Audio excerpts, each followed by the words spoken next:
There you are. I was worried you might stop to collect treasure chests opened by the Seelie along the way.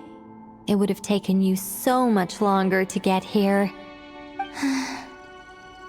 Another conversation I cannot hear. I am delighted to see that you understand what takes priority, and that your adventurer's instinct has not swayed your resolve. Really, I must applaud you for it. You should know. Ah, Paimon's head. Okay, I'll try and keep it short. My senses are telling me that this is where we shall find the entrance to the ruins. Oh, cool! Well, what are we waiting for? Let's open it up and see! Patience. This was a sanctuary of great importance to the Hyperboreans.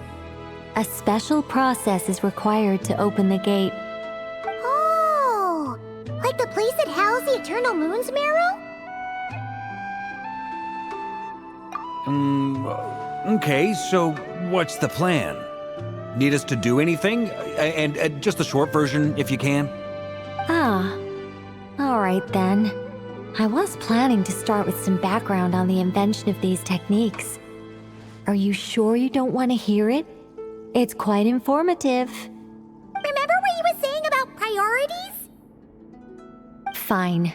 Simply put, we need 3 human representatives to successfully undergo a process of Kuvaki resonance. Think of it as a test from the 3 moon goddesses to see if the entrants are qualified, with the most recognizable qualification being Kuvaki. Pretty sure Lauma would ace that test. Oh, wait. But we need 3 people. I also have no doubt that the Moon Chanter would be qualified, but we would need 2 other people with the same constitution. Therefore, the most feasible method is not so much to follow the rules, but to figure out how the test functions and find a workaround. I've done some research, and it turns out the mechanism is rather crude. We'll simply need humans to stand before it who have sufficient Kuvaki energy within them.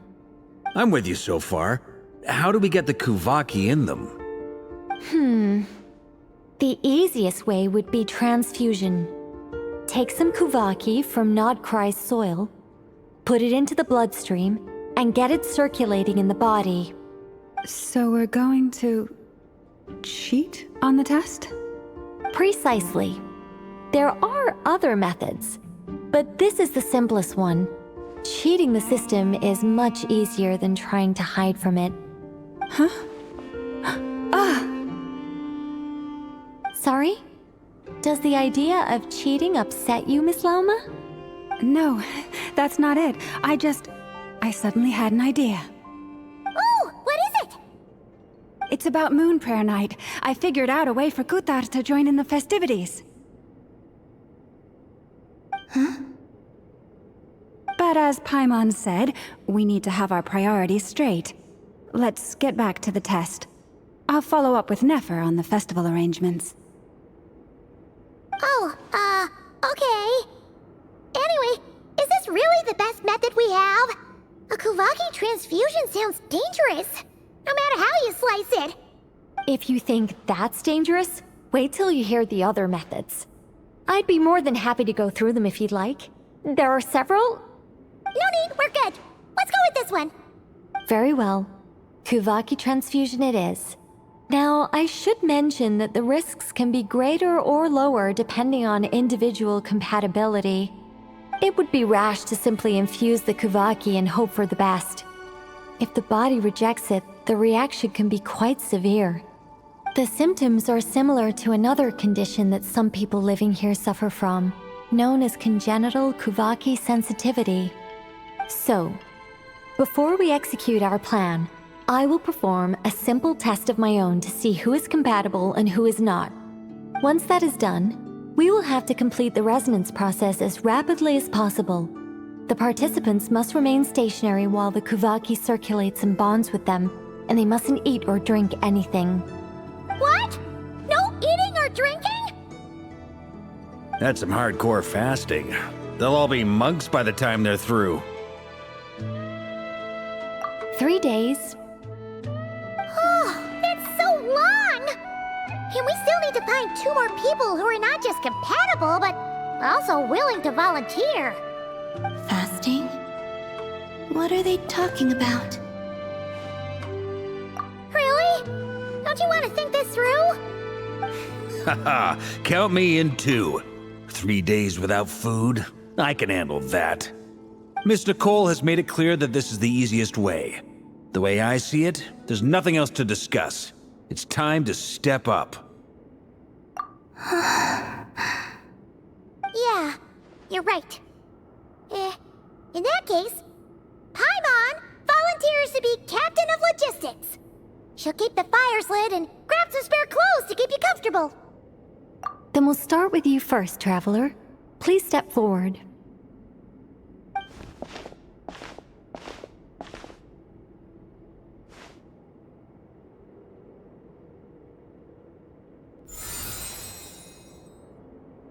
How's it going?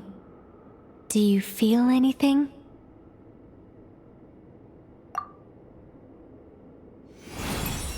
How about now?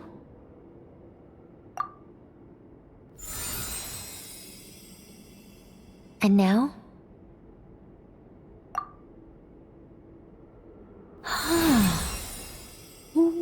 What about now? You guys, it's not a competition, you know. All right, I'm officially impressed. Even as a descender, you can withstand far more than I imagined. It's like I summoned a giant stone titan to arm wrestle you, and your arm hasn't even moved an inch.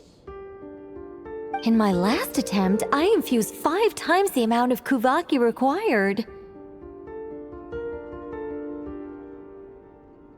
Yes, safe to say, compatibility won't be an issue for you. You're eligible to join. You're next, Mr. Varka. Sure, here goes nothing. All right, I'll start where we left off. 5 times the required Kuvaki dose. Whoa, whoa, whoa, hey, wait a minute. How's it going? No, not great. I kind of want to puke. Feels like I've been drinking too much. A few bottles of wine, then a big stein of Dark Horse, with some hard liquor from Liyue mixed in. You think this is funny? I just lost to a young lady in an arm wrestling contest. I'm never gonna live that down. My apologies. I'll lower the concentration and try again. Oh. How's it going now? I'm not as dizzy as last time, but I can still feel it pulsing around. In that case, you wouldn't be an ideal choice, Mr. Varka. Let's try someone else. Okay, let's go ask some of our other friends then.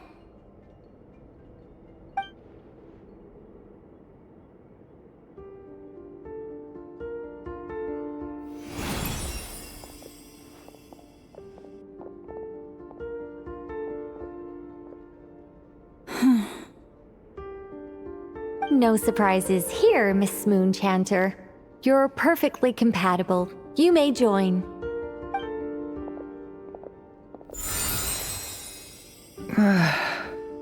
I'm getting a slight headache. Shame. You were so close. Whoa, I'm itching all over. Allergic reaction. We can't have that. Huh?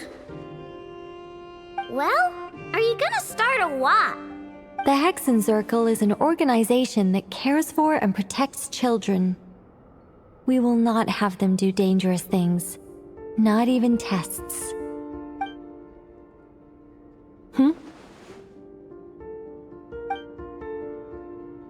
Is something the matter? The candidates have to be human. I guess that rules me out too. Huh. Everyone except the Moonchanter got beaten. Guess I don't need to feel so bad after all. I mean, Looks like this isn't gonna be as easy as we thought. Perhaps I could ask for volunteers among the Frost Moon Scions. I'll see about talking to some trusted Lightkeeper colleagues. Itlua springs to mind. In fact, I think we had some former Frost Moon Scions join our ranks recently. Can you give me the scientific explanation for how the test works? I can probably make some kind of test bot. Then we can just zip through Nasha Town, going up to people and pressing a button to check their status. Wouldn't that be way easier? No. Wow! No elaboration for once. How about I contact the Knights of Favonia's garrison in the Wave Chaser plane? Shame that Lohan's already left. And that guy's even tougher than I am. Strange. The moon goddess is clearly revered by many people. So why is she on the brink of disappearing? She mentioned that the world has rejected her from the very beginning. And when we fought the Rakhir of Solnari, it seemed like she exhausted her power for our sake. Also, I'm not sure revered is the right word for how people feel about her. Gratitude, certainly. For my part, anyway. It's basic reciprocity. She helped us, so she deserves our help in return. Yeah. Even though she looked like she didn't care, she still saved a ton of people, including me. A review of the relevant data leads me to conclude that Miss Columbina is a good person. Yep, you bet! They really think so? I'm super surprised that Columbina isn't her actual name, though. I think it really suits her. It's light and graceful and... yeah, just a really pretty name. I know, right? Unfortunately, that's not our decision to make. Columbina. That was the code name the Fatui gave me. But it also came up in the song I heard when I was born. But... is that really all there is to it? What do I truly think of my own name? Is there anyone left who will still call me by that name?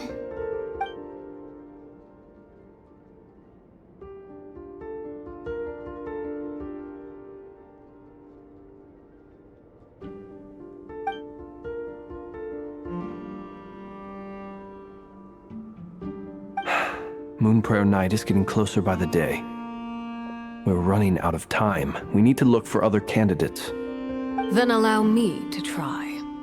Huh? What are you doing here? You contacted your friends via the Adventurers Guild. Sandrone has been keeping an eye out for something like that, so she informed me. Since I have the ability to accommodate a moon marrow, I should prove to be a suitable candidate. Arlecchino. When can we begin? I see. We can begin right away.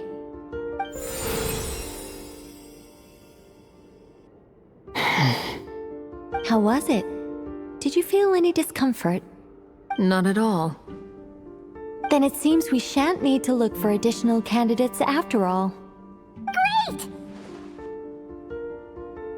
Cool. Alright, like Paimon said, the rest of us can take turns making sure the three of them stay warm and comfy. Then, my job is to take care of the caretakers. I will ensure everyone receives food and accommodation. I'm ready as well.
The work is done. The sacred scroll shut. The stars grow dim, the people silent. The white sun sets, the silver moon rises. O path to the temple, appear now before us.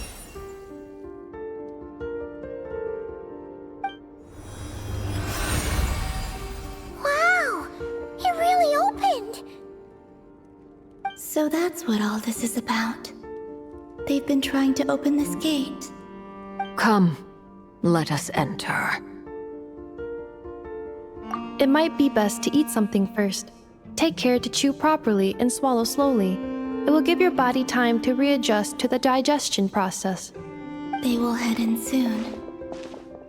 They will need to enter this gate.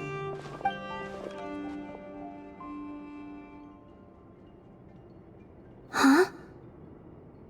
I cannot pass through. Is it because I have no physical body? It has been 3 days. My strength has all but completely faded. Can I really hold on until Moon Prayer Night?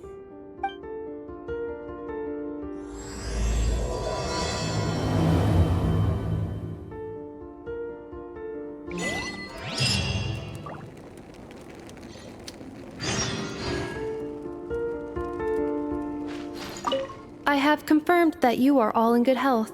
With that, my work is now complete. Congratulations are in order.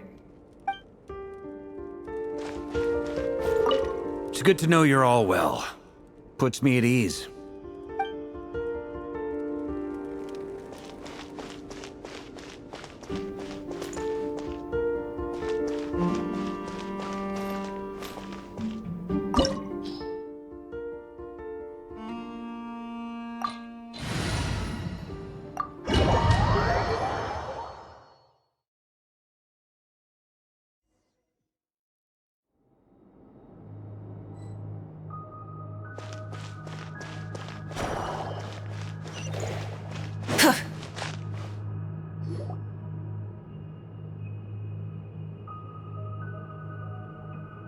Are these people...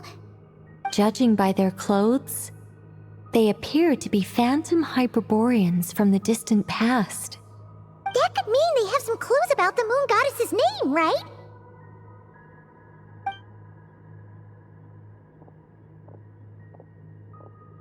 Hey there! Could you tell us what the moon goddess's name is?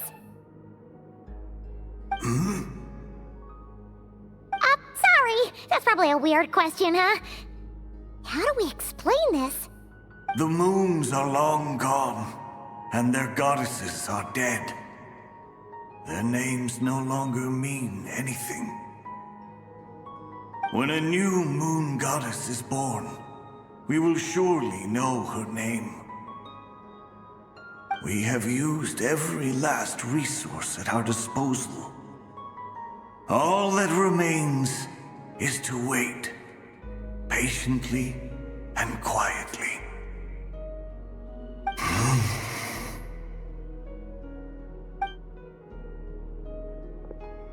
Were the people of the past all this devout?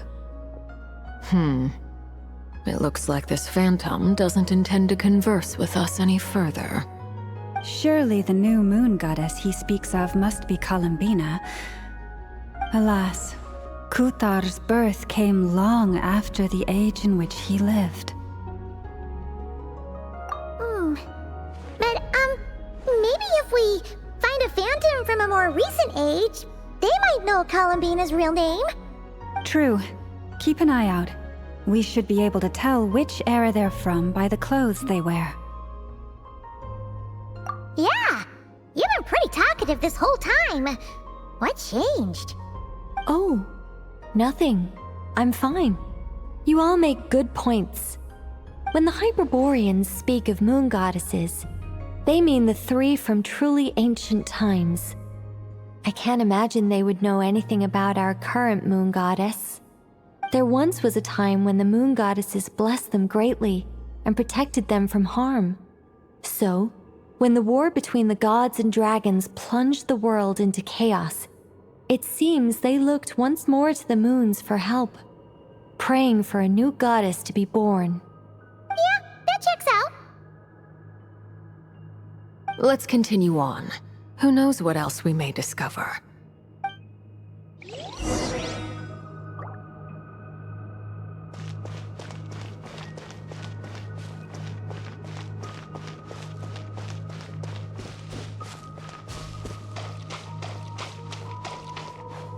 There's a door blocking this path. Not a problem. Try this.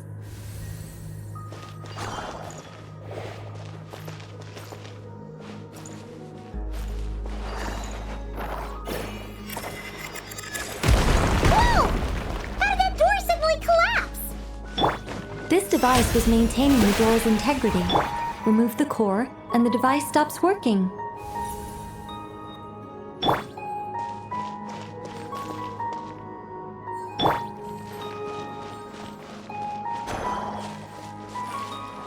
Is this our destination? Impressive. More precisely, this is a device that will help us reach our destination. Let's go. We still have a long distance to cover.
Let's try that device again.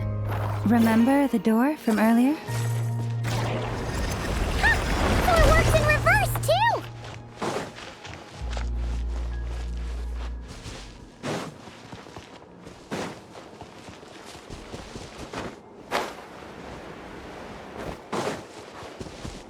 The humans we see are all phantoms, but the monsters are real. What a fascinating place. There'll be plenty of time to admire it later! Burn it down! Light up the blazing sun!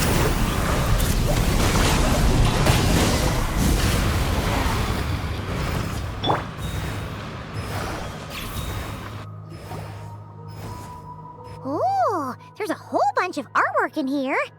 Seems pretty old. Nicole, this is probably your area of expertise. What do all these paintings mean? Let me see. To understand these murals requires some knowledge of the history surrounding the War of Funerary Flame. I shared a little of this with Lauma before.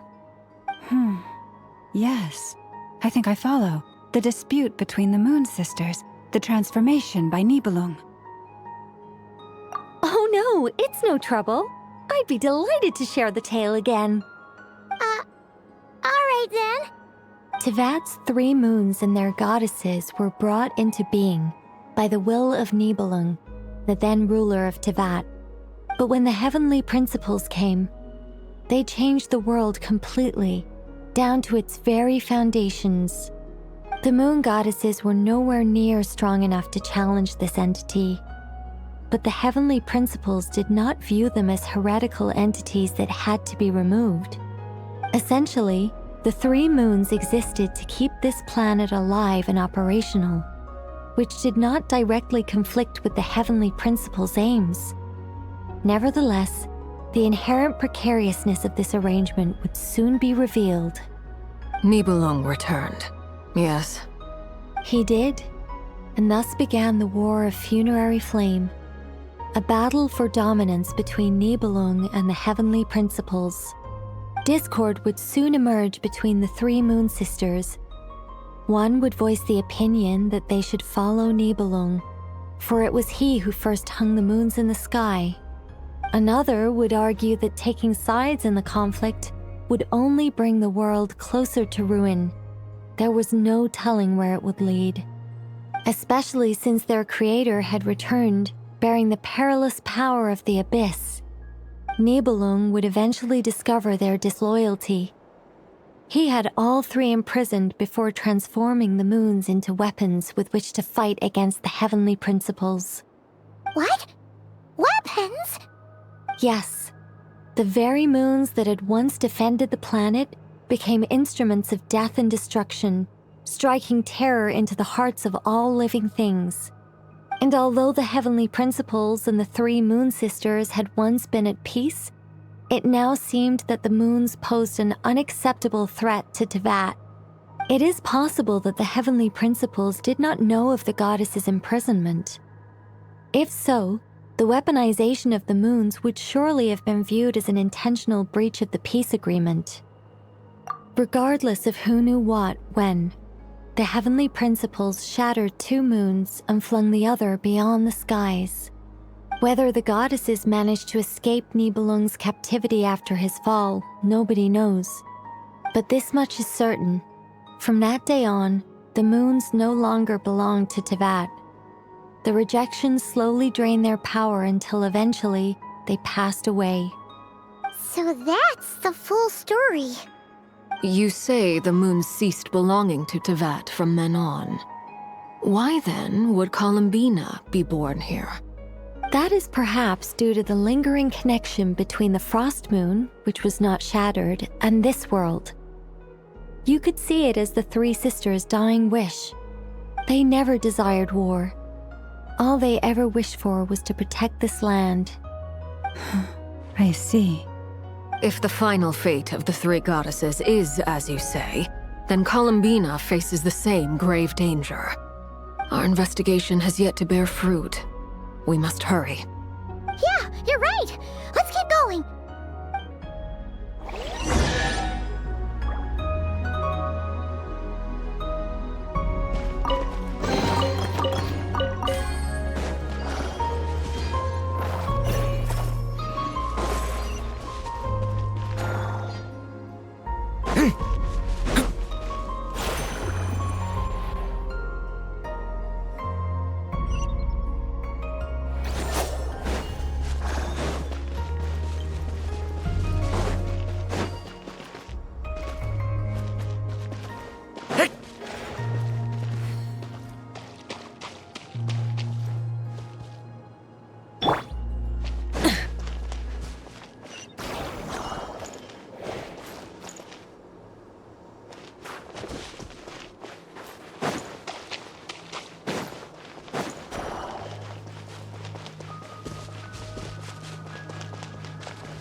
Should we trust him to keep his promise?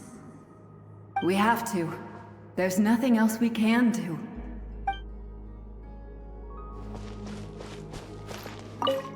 Why?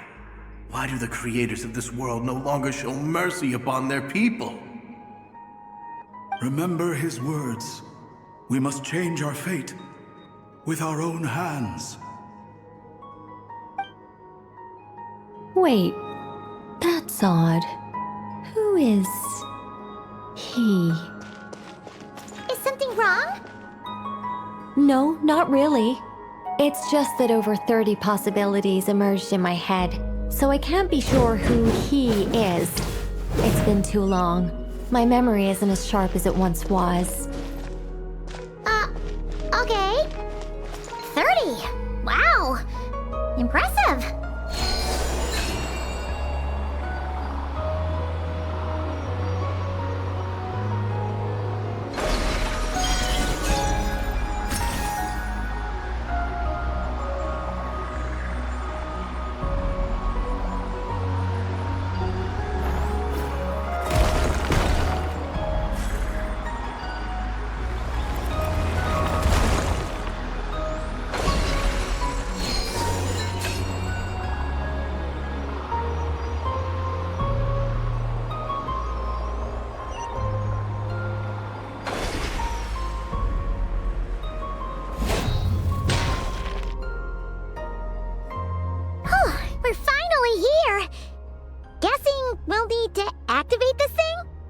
Indeed. I was a little worried about that at first, but as we got closer, I sensed that the Kuvaki within it flows unimpeded. It should be functioning normally. The only issue is how to activate it. It's looking a little worse for wear. What about the cores from some of the other devices we've seen? Can we repair it using those? In all likelihood, yes. I imagine that would have been the Hyperborean's backup plan. Let's look for some cores.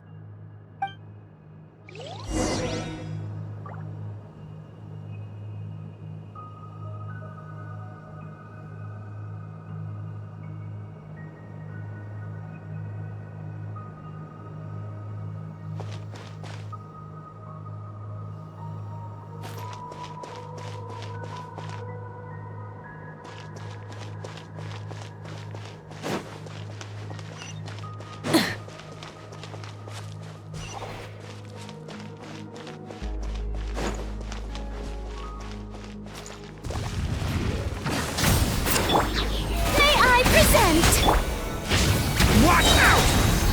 The story has only just begun! Ow, ow, ow! Get to work!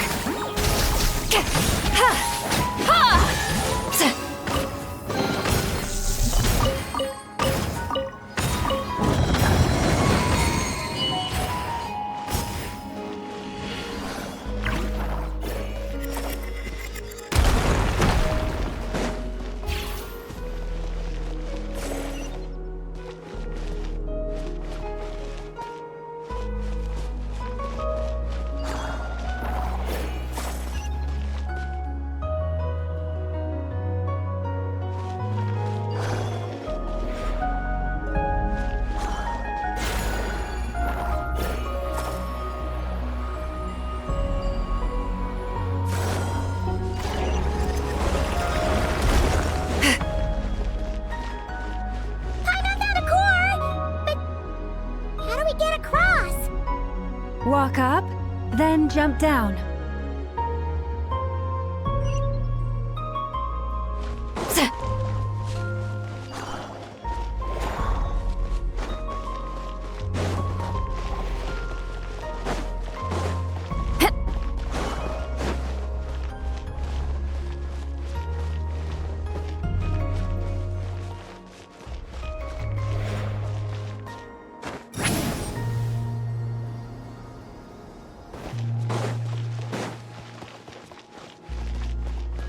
Take me up!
Of course. Let's head back.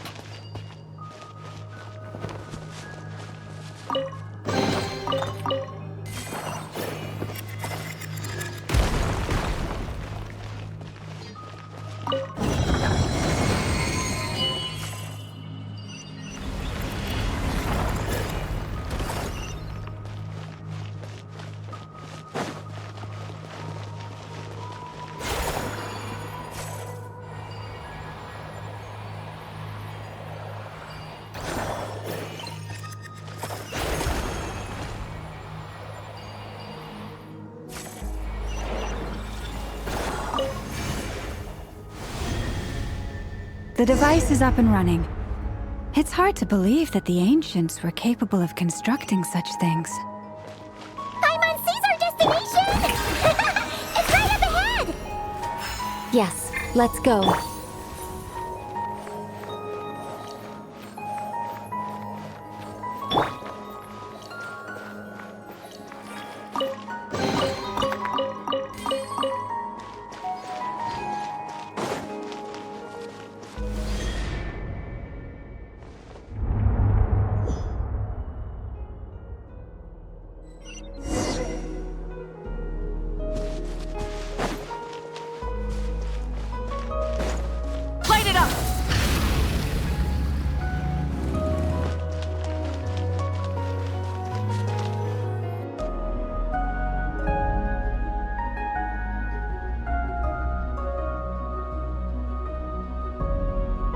This is where the people of Hyperborea communicated with the moons.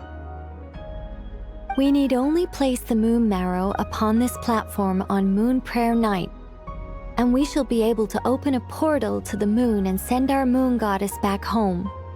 The assumption being, of course, that we can find her first. That's right. You want to know if it's safe there, don't you? And yet, she has no choice but to return. You know this. That's not the only issue here.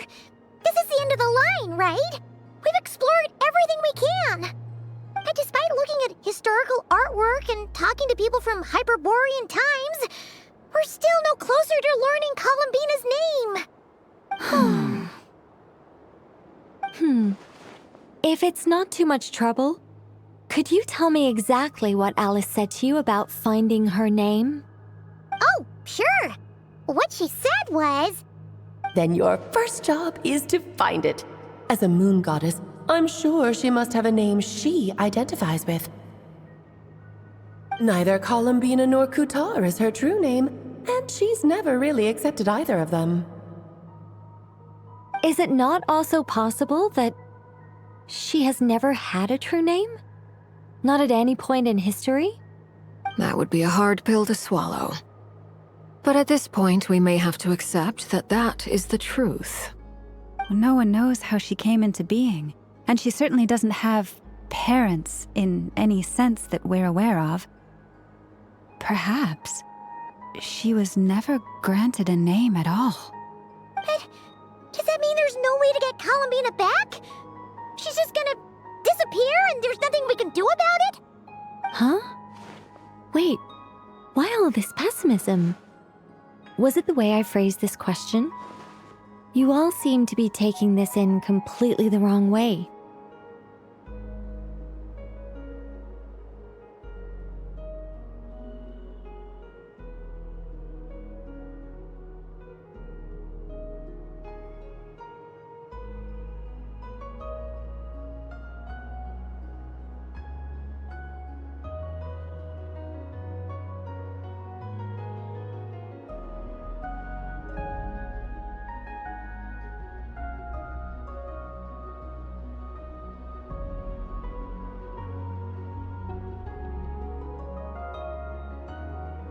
Well, just because she's never had a real name in the past doesn't mean she can't have one now.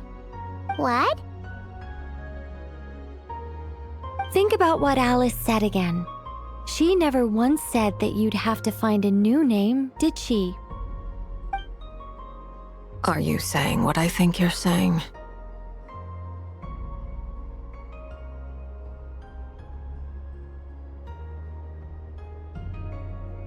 Yes, names are anchors that connect us to the world.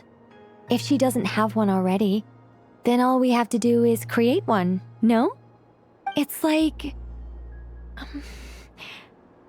yes. Traveler, when you first arrived in Teyvat, do you think you would have turned around if someone behind you shouted, "Hey, Tumaini"? But what about now? I understand what you mean. Life is a long journey. Even the friends and family by our side can change over time. When people call you by different names, what matters isn't so much the words themselves, but what they symbolize. And of course, whether that resonates with you. Ether. So, close your eyes and picture the moon goddess in your mind. If you were to call out to her in this moment, what would you say?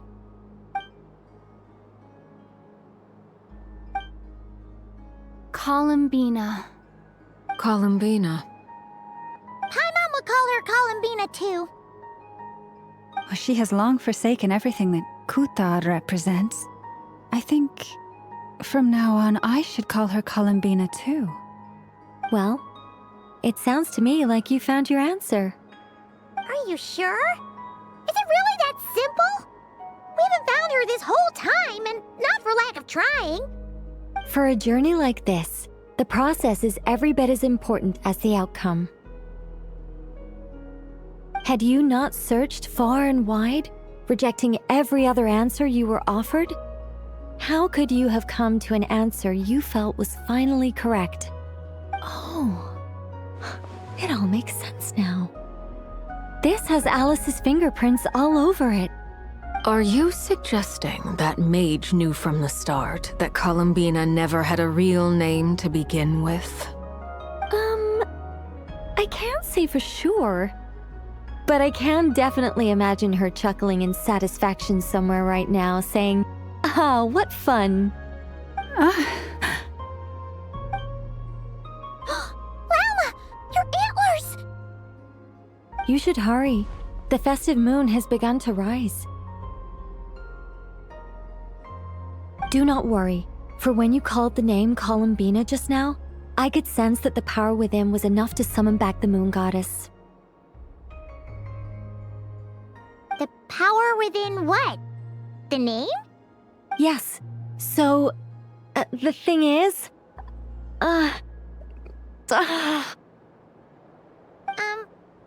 What's wrong now? This is so annoying. I really want to explain how that whole thing works, starting from the founding principles of Teyvat and... Oh, I could talk about this for hours. But... Deep breaths, Nicole. Deep breaths. You're an angel. A sober, sensible, solemn angel who has her priorities straight. Okay then. Sorry for asking. Clearly a bad call on Paimon's part. Anyway, you all need to hurry. Last thing, remember how it felt when you called out that name.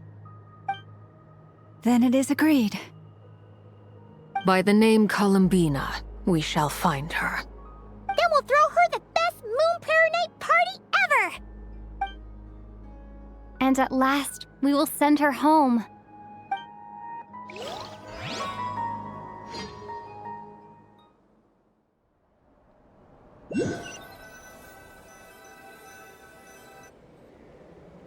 I can barely move anymore. My consciousness is fading away. Have they come back out? I'd love to see them one more time.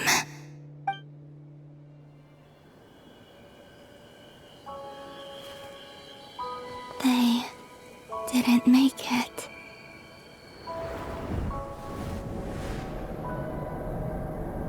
Could you tell me your name? My name is... Columbina!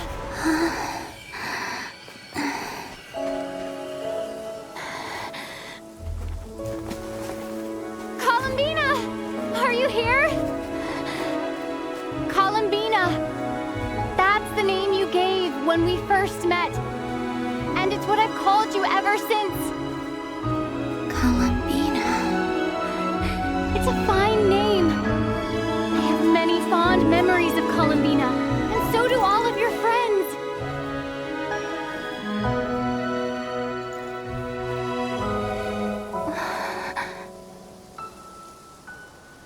If you like this name.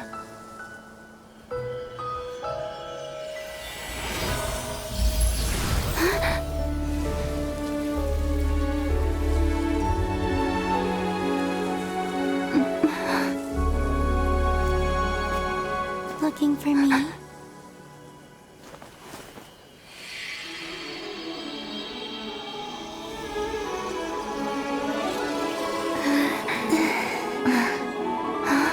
I like it. You can carry on using it. My name is Columbina Hyposelenia.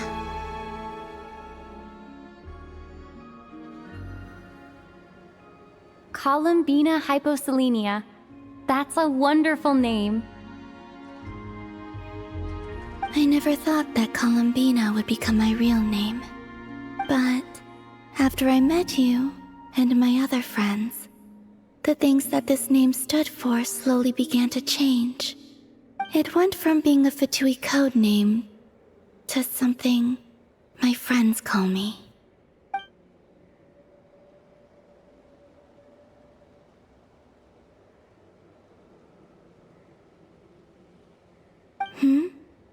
What is it?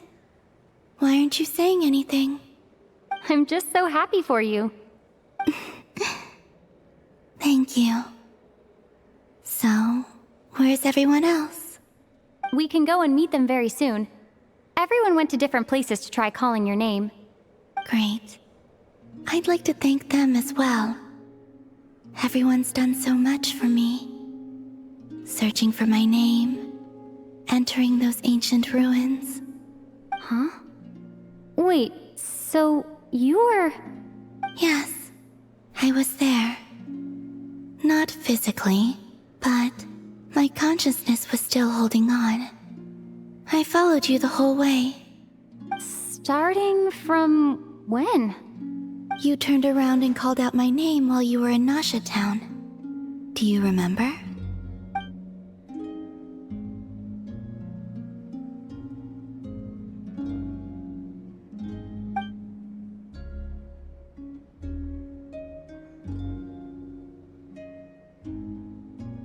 Let's go. We don't want to keep them waiting. Sure. In that case, come with me. But... Hmm? Before that, could you call my name one more time? Sure. Come with me, Columbina Hyposelenia.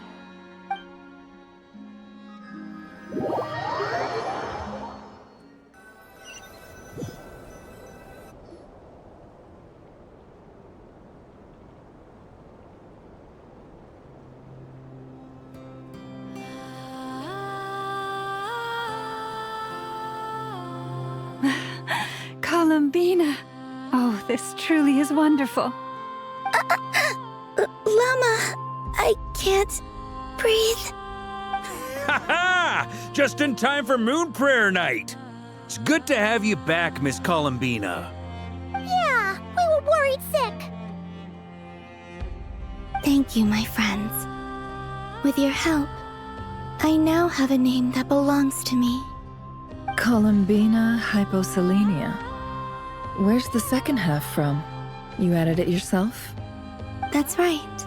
It means... Born beneath the moon. Yes.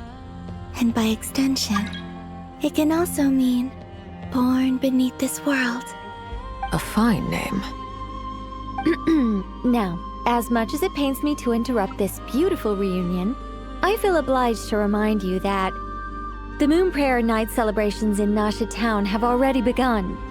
Don't you want to enjoy the festivities? There's so much to see and do. And some of the ambient lighting and entertainments were sponsored by the kind souls in the Hexen Circle. Nicole? Why have you turned into Dodo Nicole. So you're Miss Nicole. Thank you for helping us, and for helping me find my name. It's nice to finally hear your voice. You're quite welcome. Guiding lost people to hidden treasure is what we Seelie do. And if you ask me, spiritual treasures are far more precious than material ones. Chests are all well and good, but this was what it's all about. Ah, so satisfying. Anyway, I had to go help Alice. It seems like she ran into some trouble. That's why I couldn't be here in person. But don't worry, we're with you in spirit. We'll be celebrating right along with you. Keep an eye out for the Hexenzirkel's festive stalls in Nasha Town. I think you'll like what we came up with. Alice said she even managed to rope B in this time. The Frost Moon Scions have also prepared various attractions. I believe Aino, Nefer, and their crew are setting things up as we speak. On that note, Nefer, about that request I made. It's all in hand. Yehoda is on site to ensure that everything goes off without a hitch. Wonderful. In that case, Traveler? Huh? Come on, Columbina. It's time to celebrate the best moon prayer night ever.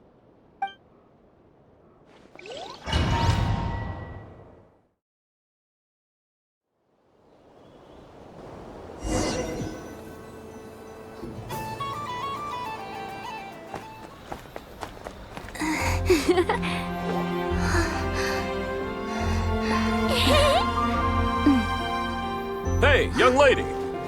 Would you like some Moon Prayer Night candy? Happy Moon Prayer Night! Oh, yeah, I almost forgot to say. Welcome home, Moon Goddess.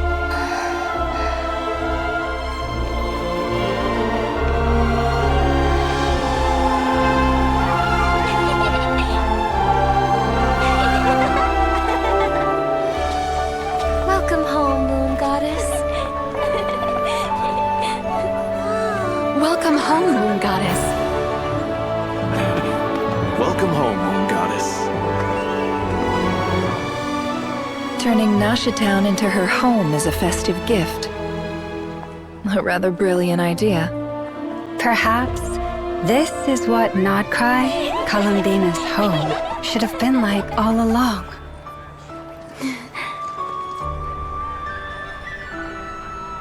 Thank you for the gift. I like it a lot.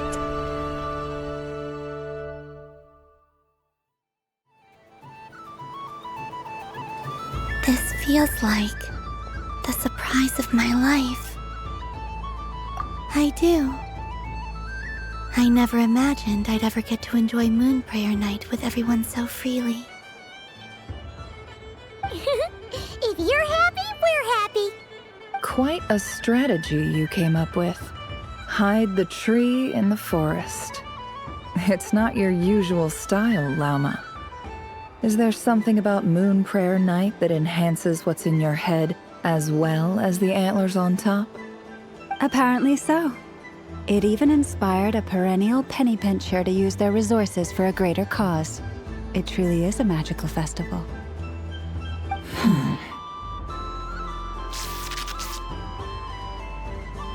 I see it now. This bickering is actually a sign of a strong relationship. Huh? What's everyone doing here?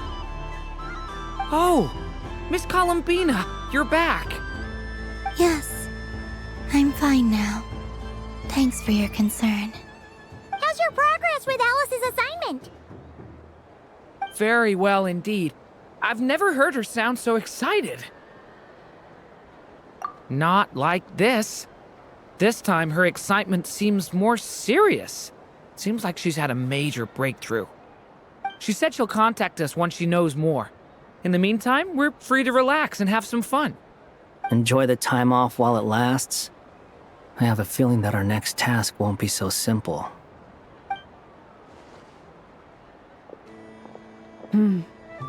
I should go. I still have a few things to attend to at the Frost Moon Scion stall. And I think I'll take a look around. With any luck, this once-in-a-year festival will come with once-in-a-year opportunities. Hold up a second. Where's Varka? I believe he made a beeline for the flagship the moment he entered Nasha Town. Ah, that's Mondstadters for you. They know what they want when festivals roll around. Goodbye for now, Columbina. I hope you have a wonderful night. I will.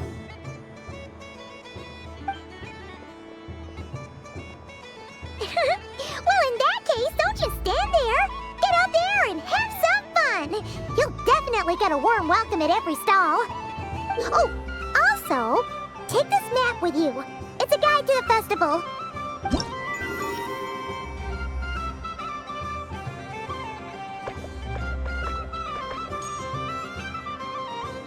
The Frost Moon Scion stall is over here. Lauma's invited a whole bunch of cute animals to celebrate too. Over there is the Hexencircle section. Alice seemed more excited than anyone about this festival, so she insisted on making it a grand affair. Oh, and then there's the Nasha Town local specialties, including... Actually, forget that. Better if you go check them out for yourself. Thank you. It looks like a lot of fun. You're not coming with me? We'll be around. But don't you want to browse by yourself for a bit first?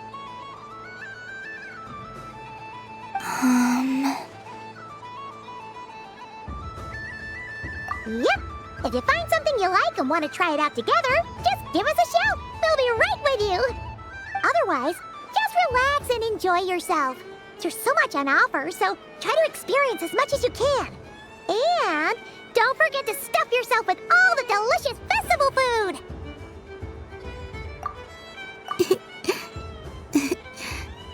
All right then. Off I go. Where should I go first?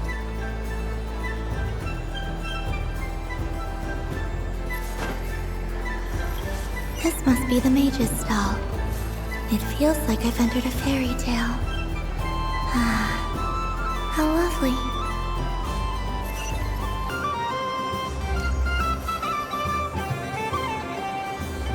But I was aiming right at it. Aw, what a pity. I saw it with my own eyes. You were so close. So very close. That's not true. It dodged out of the way right as I was about to snag it. I'm sorry? You heard me. This paper frog can move. I swear. Dear, oh dear, what are you saying? How could a paper frog move? Unless you believe there really is magic in this world. But even if I, the mere humble merchant that I am, knew such magic, surely I would not use it on a paper frog. I'd sooner give Mora legs, so it could walk right into my purse. My dear, dear customer, why not have one more try? This time I'll give you 12% off, a very generous discount for one of my most regular customers. Just think about how much experience you have under your belt now. You're sure to win the next one. Darn, I used up all my coins. I'll be right back. Just gonna fetch some more from my house. Take your time, but don't take too long. This event is Moon Prayer Night only. Miss it, and you'll have to wait a whole year before I'm back. Next customer, please. Welcome.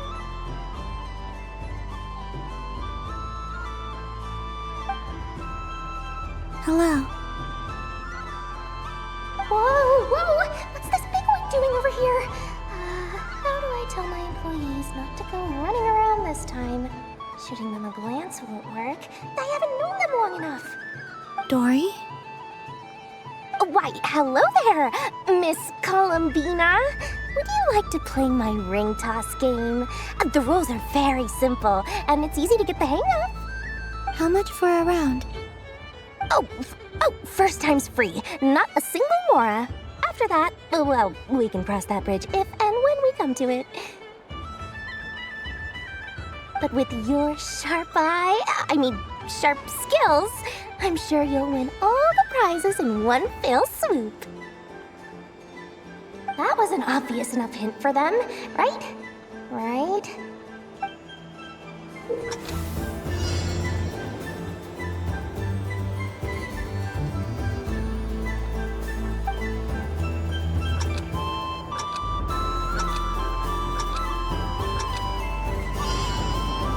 Here comes the ring! Oh, peanuts.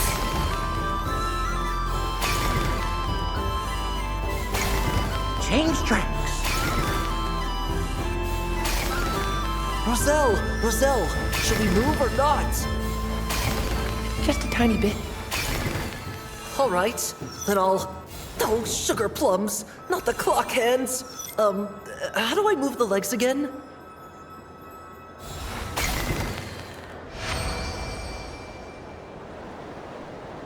Let's see now. Let's see. Wow, very good. That's the highest score we've had all night. And here's your prize. Now, how about another round? As for the cost... Happy Moon Prayer Night, Miss Columbina. Happy Moon Prayer Night, Durin and Hat Guy. Are you here to play the game? Yes.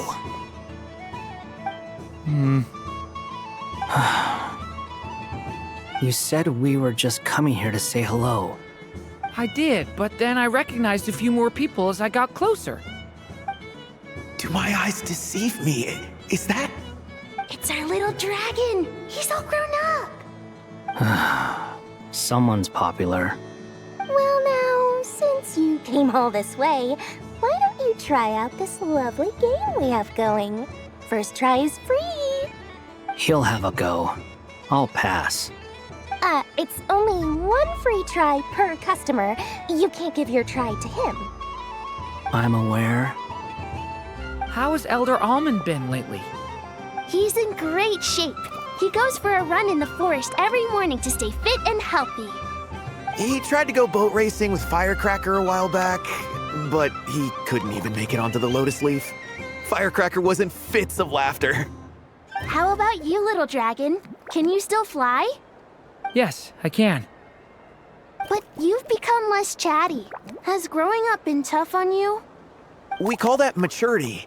You know, the thing people sing about.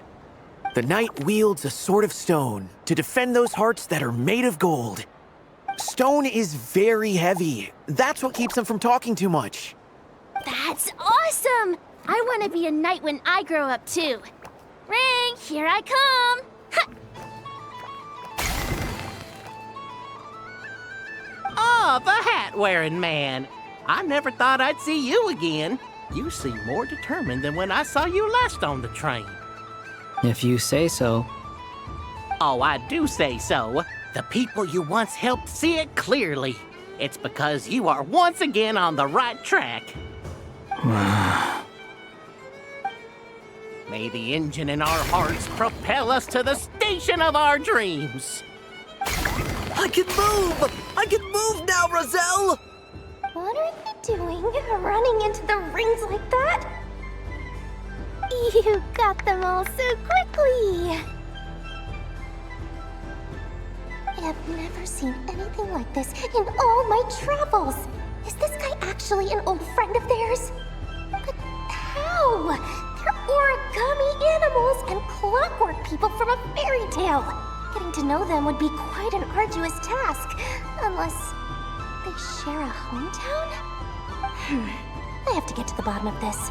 Next time I see the Great Mage Alice, I shall demand answers!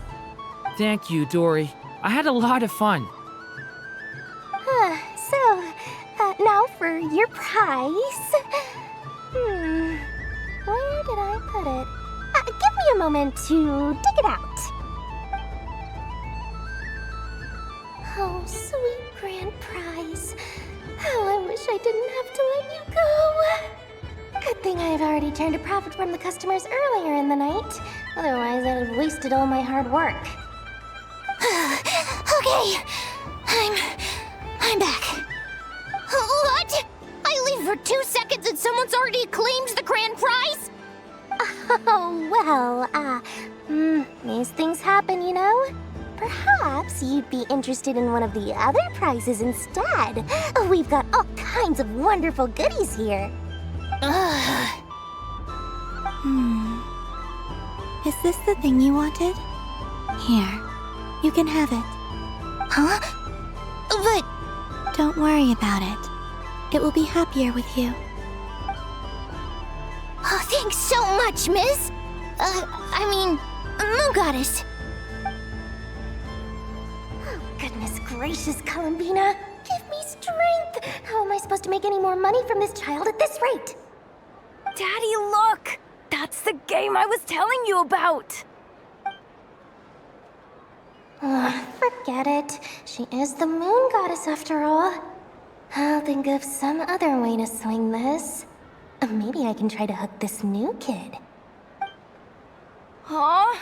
Oh, someone already won the grand prize. You can take mine if you want. What? Why? Why are all these bleeding hearts coming here to ruin my business? Happy Moon Prayer Night, everyone. Happy Moon Prayer Night.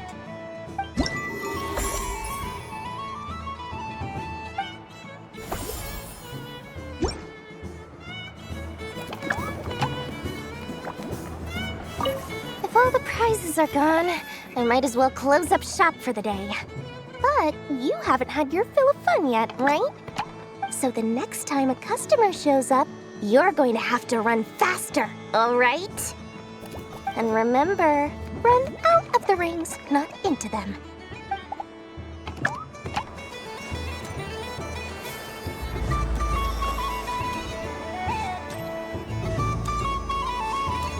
There are so many attractions here. Since I rarely get out, I might as well make the most of it.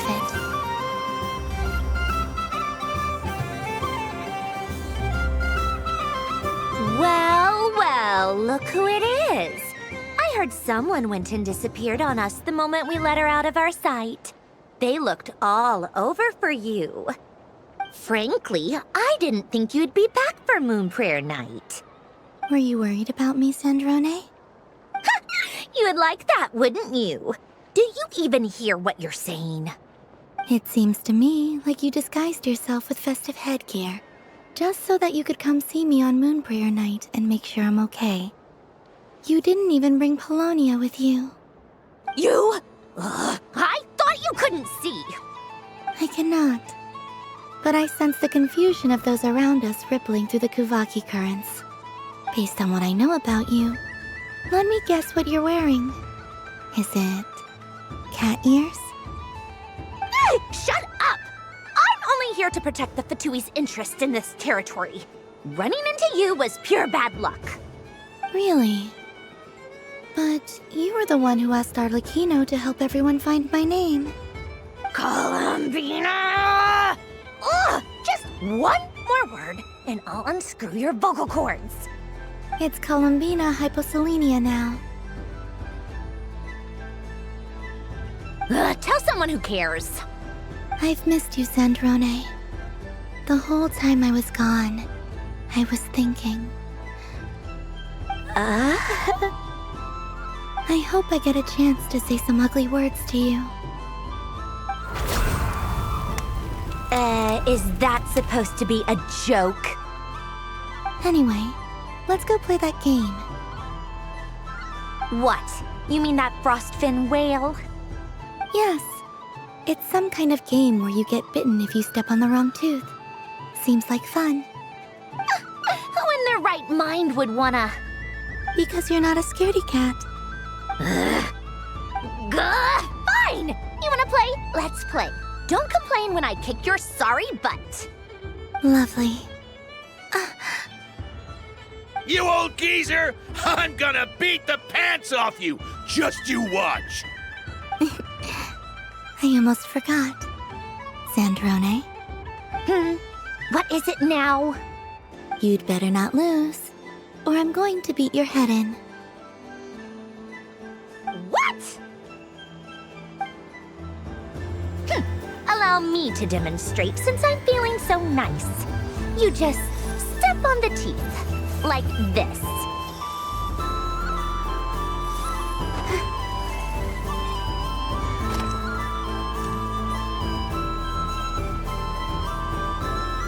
Which should I pick?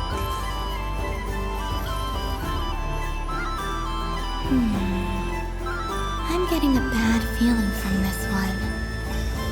Your turn, Sandrone.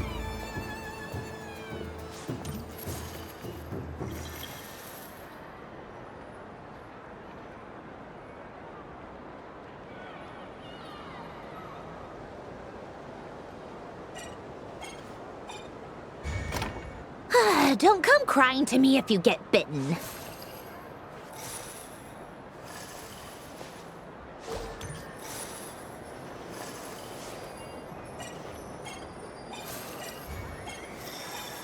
There are less and less teeth remaining.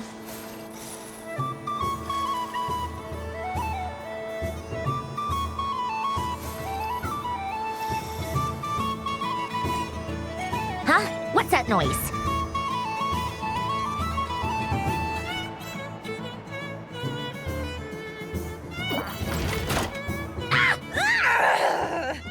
I think you might have picked a bad tooth, Sandrone.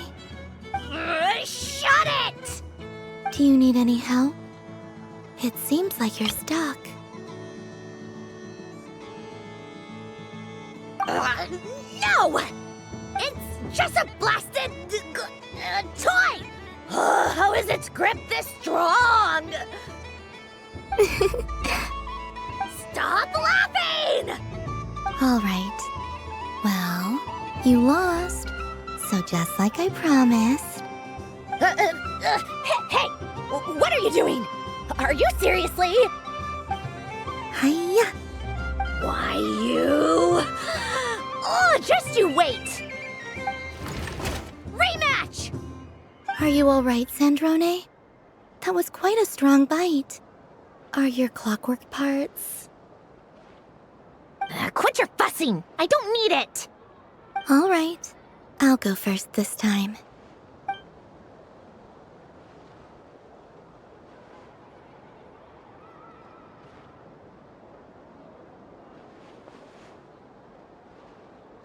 I see it now. She can sense which teeth are rigged. So I just need to avoid the same ones that she does.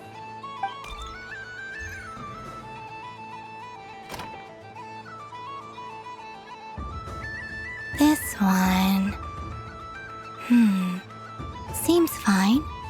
She avoided that one then? Now I've got you. All right, my turn.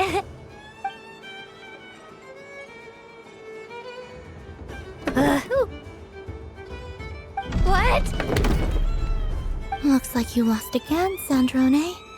Wait! There's more than one bad tooth! Bonk.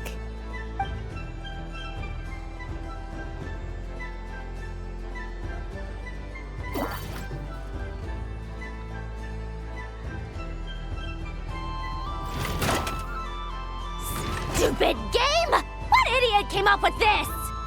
Are you alright, Sandrone? You said some nasty things just now.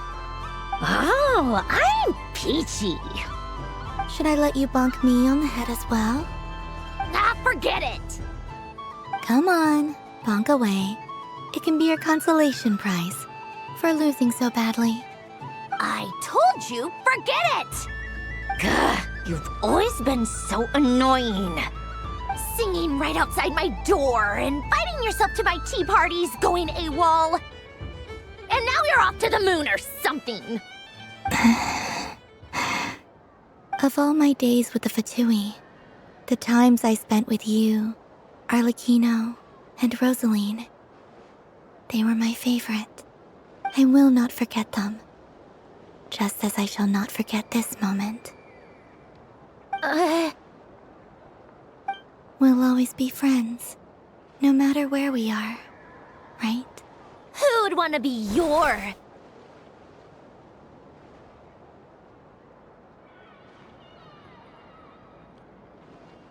I'll miss you, Sandrone.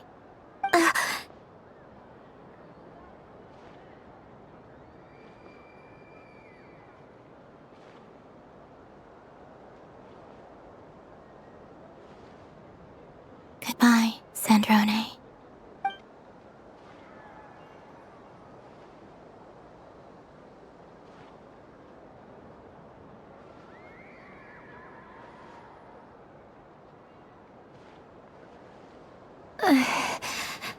I'll miss you too, Columbina.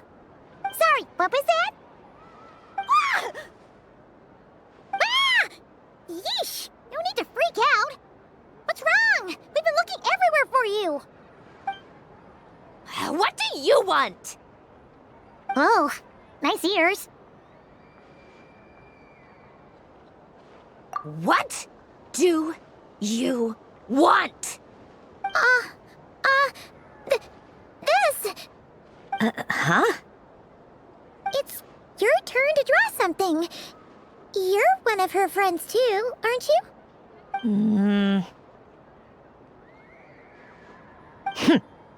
Doesn't know how lucky she is. Sorry? Nothing. I'm done. Take it. Oh, that was fast. Oh, and one more thing. Last time we spoke, you mentioned you were interested in the Narcissan Kreuz Ordo's research, remember? There were too many people when we last met, so we didn't get the chance to do this. What are you talking about?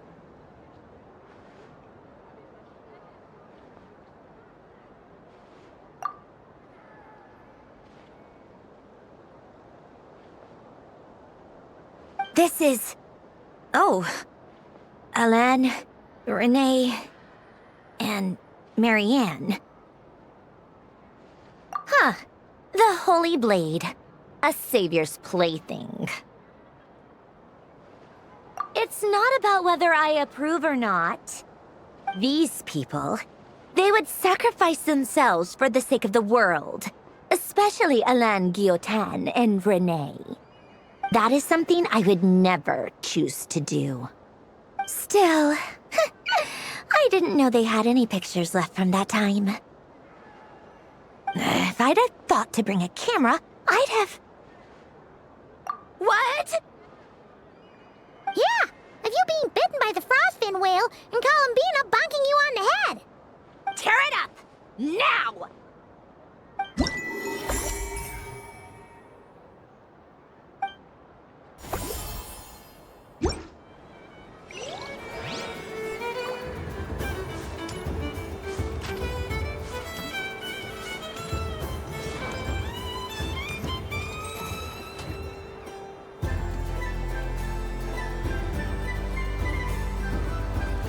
Doesn't make any sense. How am I losing every single time? Wait, Inefa, you're cheating, aren't you? Yeah, that must be it. I am not cheating, I know. Uh-oh, sounds like Inefa's turning into a big baloney bot. I think it's time for some serious maintenance. Moon Goddess, help me. Miss Columbina, I know, is attempting to cheat. The cheater? You're the cheater! How dare you throw it back at me?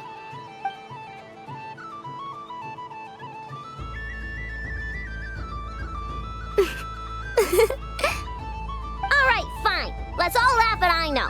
Just you wait till I get home, because I'm gonna make a game bot that can win 100% of the time.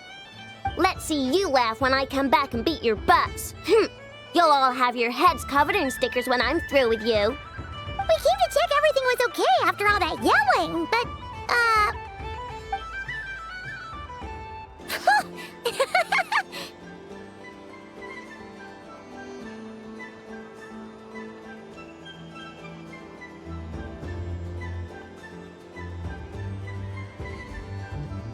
Whatever it is, it sounds like cheating is allowed.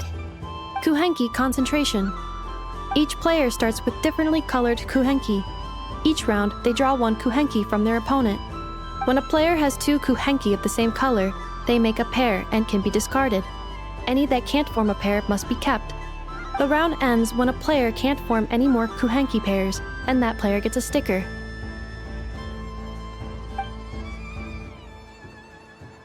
Ooh! Can 4 people play as well?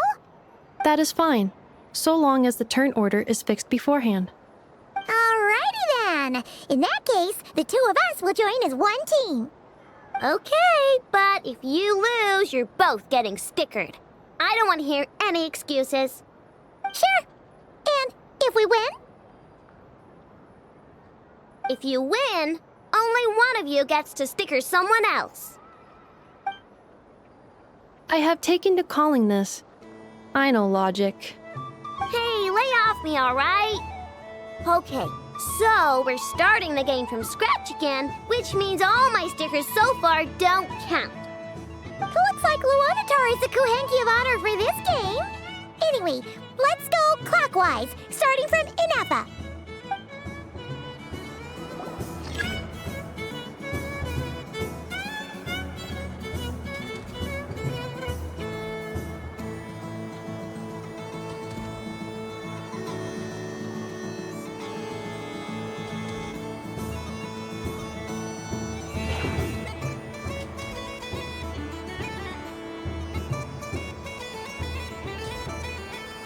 Nice! That's a pair!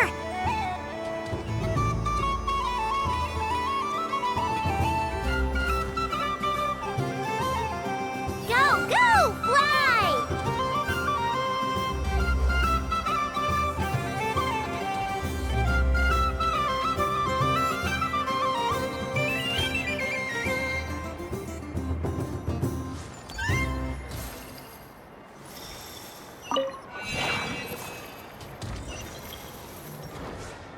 Go on.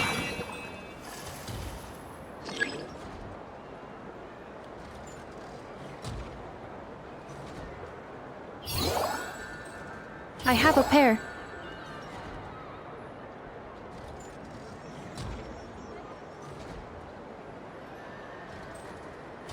Uh-oh! We've got to pick up the pace!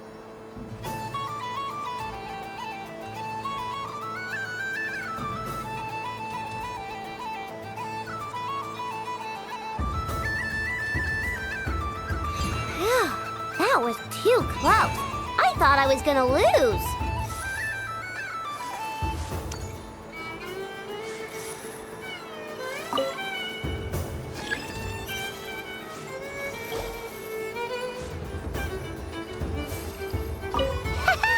Let's see who's gonna be the unlucky one!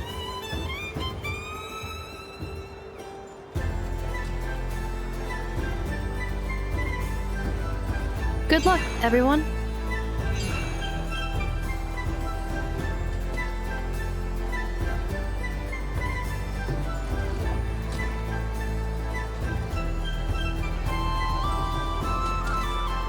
Let me pick a good one. What's it gonna be? You're looking very pleased with yourself there. What happened to being a huge Grumposaurus? I won. Duh.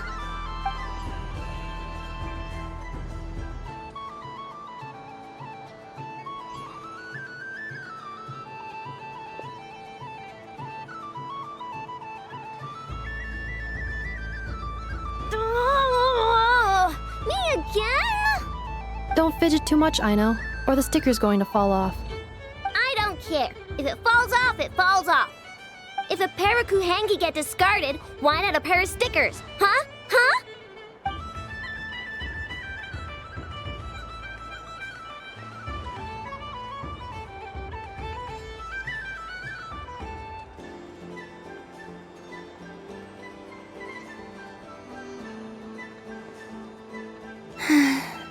I've lost. Sticker, sticker, sticker!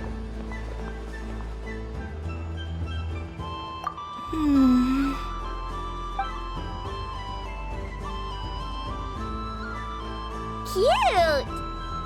You think so? Shame. I can't see it for myself.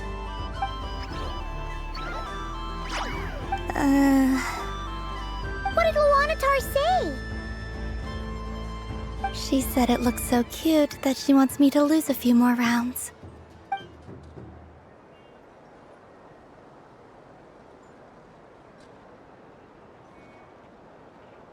Who put these stickers on Paimon's eyebrows? Ugh, she can barely see! Alright, now, I think we got enough evidence to prove that there's a serious problem here. Yes, I agree as well. The culprit is... Inefa! Culprit? What did I do? Quit acting dumb, Inefa! You're not wriggling your way out of this one. I've been watching you. Not only did you remember whose side Luanatar started at, but every time someone drew a Kuhenki, you were logging it and calculating every last possibility.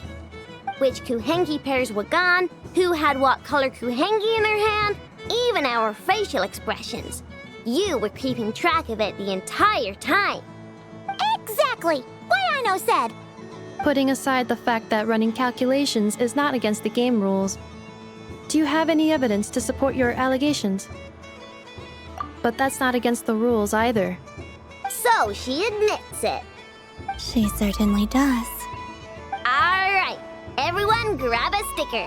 It's time to get Inefa back. But... Take that!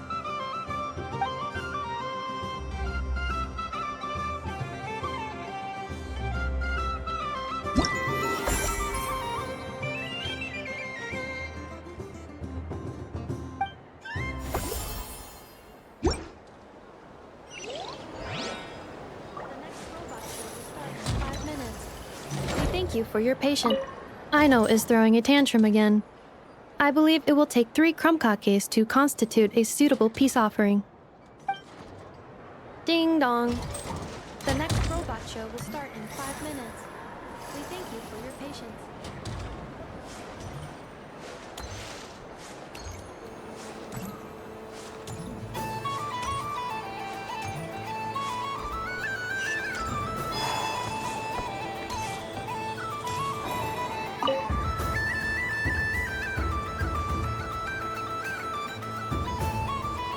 I wouldn't say it's unfair, exactly. I mean, your voice goes right into people's heads. How would you explain that to the kids? You can't just explain it away as magic. Is something the matter? Ah, Miss Columbina! No, nothing you need to worry yourself about. Ah, impeccable timing. Stick around for a second, Miss Columbina. I need your input on something. This self-proclaimed Knight of Justice has yet to give me a satisfactory answer. I, for one, would like to hear your verdict on the matter. Hey, now, I left the flagship just to help you out, Miss Nicole. What's going on? So Alice and I are both using long-range remote control spells that work on similar principles, allowing us to attend this festive fair in Dottore form. Sorry, let me backtrack a little. While similar, there are some key differences.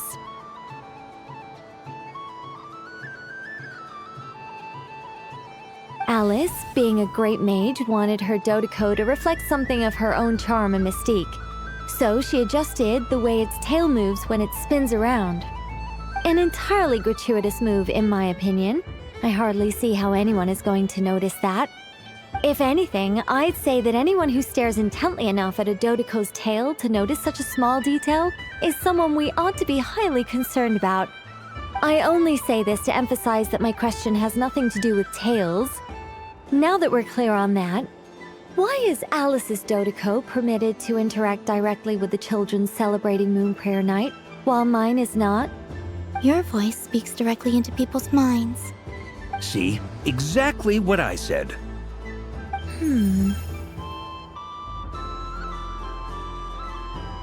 Miss Nicole? Ugh, I can't stand it. I know that probably makes me sound like a whiny child acting out in front of their parents. And it's a little embarrassing now that I think about it. But hey, I said it now, I can't take it back. That would be even more embarrassing. Also, Don't go reading too much into that analogy. It was off the top of my head. I'm actually an awful lot older than either of you. Miss Nicole, are you saying that you'd like someone to play the game you've prepared? I'm not so invested in that. It's just something cobbled together using items I borrowed from Alice. She probably didn't even make them herself. The point is, I want to know everyone's thoughts after they receive their prizes. But as you've said, I can't just ask. I've been biting my lip for so long, and I've had no one to vent my frustrations on.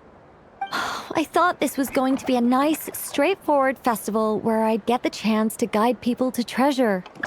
Well, can I play? I can't guarantee that I'll win a prize, but... You will? I'd like to try. Then what are we waiting for? Let the game begin! It's like they forgot I was ever here.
Congratulations, Miss Columbina! With your great wisdom, you have overcome every obstacle in your path and conquered the great challenge posed to you by fate. Fate? Well, something to that effect. If you'd prefer something more poetic, it could be the icy winds or the dawn. Anything you like, really. You could even go with the challenge posed to you by Dottore, if that's what you're into. Anyway, you can take or leave my suggestions. Moving on. All my hopes are now resting on this. Can I open it now? Stop teasing me! Please, I'm begging you. No more talk. Just open it. Wow. What a lovely sculpture. Classic and cute at the same time. Thank you, Miss Nicole. I'll always treasure it. Ah, there we go. Music to my ears. You have my sincerest gratitude, Miss Columbina. Thank you for sharing your precious time with me and fulfilling my wish. Don't mention it. You've all done much to help me, and still, I'm the one receiving all these gifts.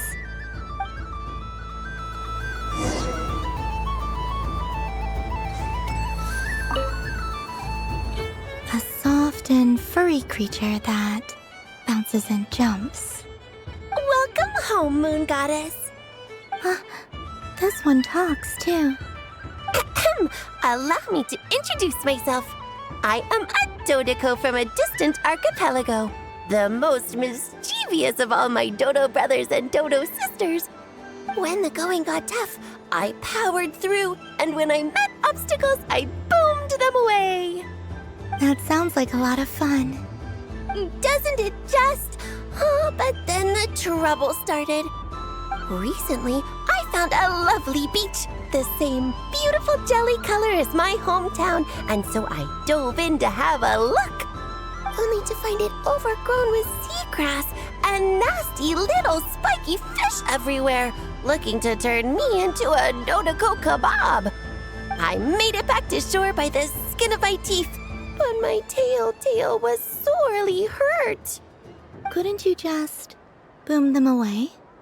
Oh, I wanted to, believe me. But I've heard that you, Moon Goddess, can understand animal speech. The last thing I wanted was to cause a gigantic fuss and get taken to court by a school of spiky fish. I'd be driven out of these waters for good, and my winter holiday would be ruined. And so, dear Moon Goddess, I was wondering if you might lend me your allegiance. Are you roping me into a crime?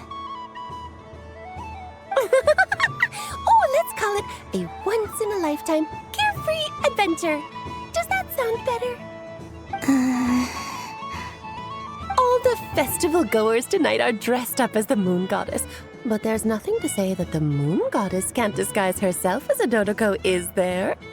Besides, this is your home. You should be free to be whoever you wish. I'm afraid I'm not well acquainted with dottores, Madam Mage. Oh, that's quite all right. We dottores are innocent, happy creatures with a free-spirited nature. Many, like myself, are mischievous troublemakers. Others are lazy souls who like nothing better than to lie down on a nice rock and take a nap. In our eyes, every creature who yearns for happiness and freedom is a dottore. But perhaps in yours, we dottore are a fluffier and more mischievous breed of kuhenki. Yes, that is a much easier image to follow. Oh, wonderful! Then let's play! Grab onto my tail and follow me into the sea. Time to settle some scores with the bad guys.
Remarkable talent! So, what do you make of it? The use of Jumpy Dumpties doesn't come as naturally to me as Kuvaki, but their unpredictability makes it fun.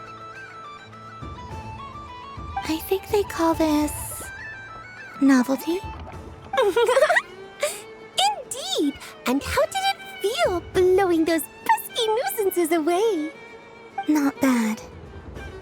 Any guilt? What do you mean? Oh, wonderful! Lovely answers to all three questions. You've passed the safety test. Now I can give this special bomb to you as a souvenir. Remember, if you find any meanies living on the moon, you can use this to boom them into oblivion. I will.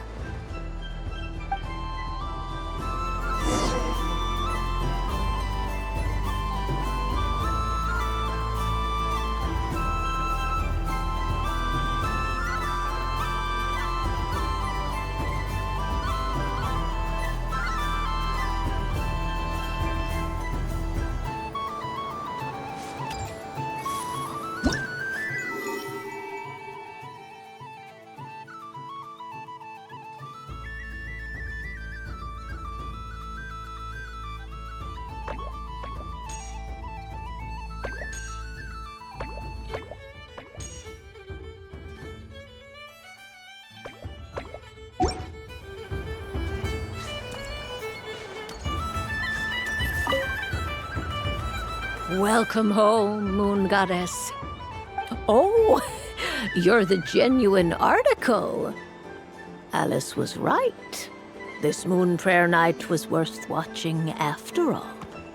Another one that talks. Greetings. Pleased to make your acquaintance. I am the Hexenzirkel member they call B. Barbeloth Trismegistus. Columbina Hyposelenia. Pleased to meet you too. Hyposelenia. A fine name indeed. Now then, Miss Columbina, do you wish to hear a mage's divination? Divination? The Frost Moon Scions used to ask me what would happen in the future. Is this like that?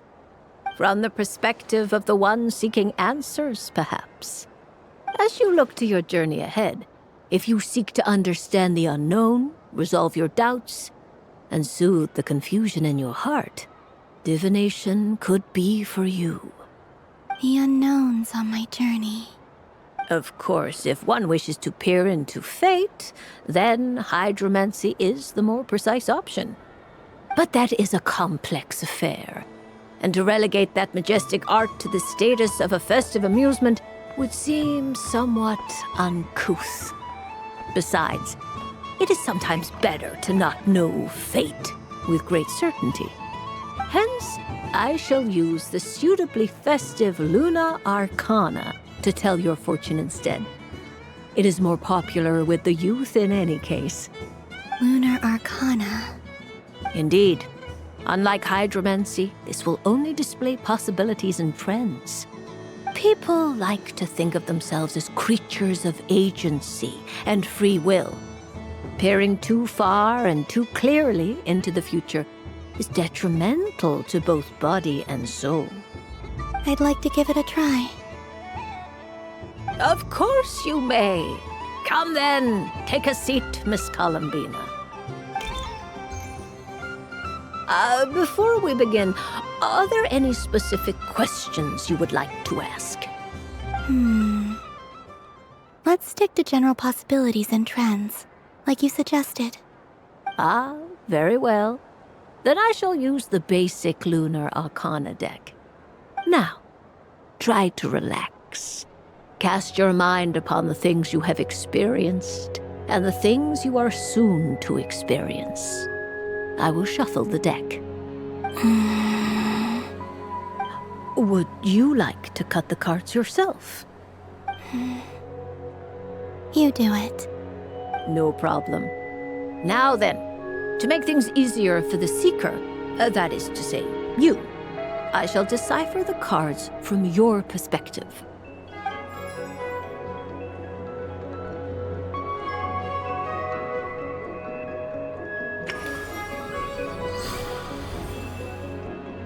Please, draw the first Lunar Arcana.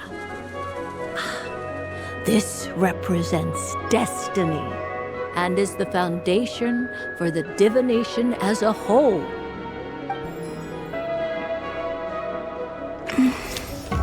Now, draw your second card. This will stand for the past, the sum of all your experiences that have come before. And now the third Arcana. This is the present, your interpretation of the current moment. Finally, the last card. This shall speak of the future, which... Kuvaki Pulse? Fascinating. I've never encountered this before in my role as a diviner. Something has exerted an influence upon this card, causing it to leave its designated position.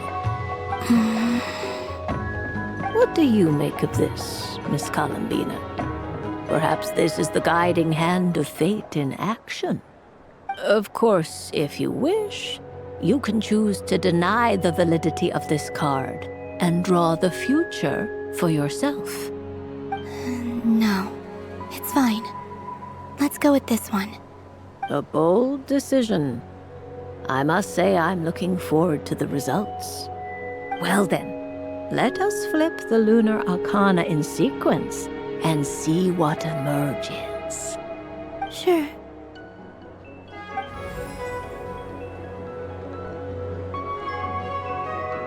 First, Destiny. No surprises here. The card that represents yours is the moon. The moon. Indeed. The moon can represent the truth at some times, but deception at others. False peace, destructive calamity, and the world-changing power that lies within. When the moon is placed on the destiny tile, it indicates that your destiny is not what it may appear on the surface. Instead, it may yet have a hidden side. It symbolizes a journey through the fog, fraught with uncertainty and deception, where one must face inner challenges head-on. I don't understand. Patience, my dear. This is but the first card, which serves as a basis for the interpretations that follow. Our divination will only grow clearer from here on out. Now then, flip the second card, the one that speaks for the past.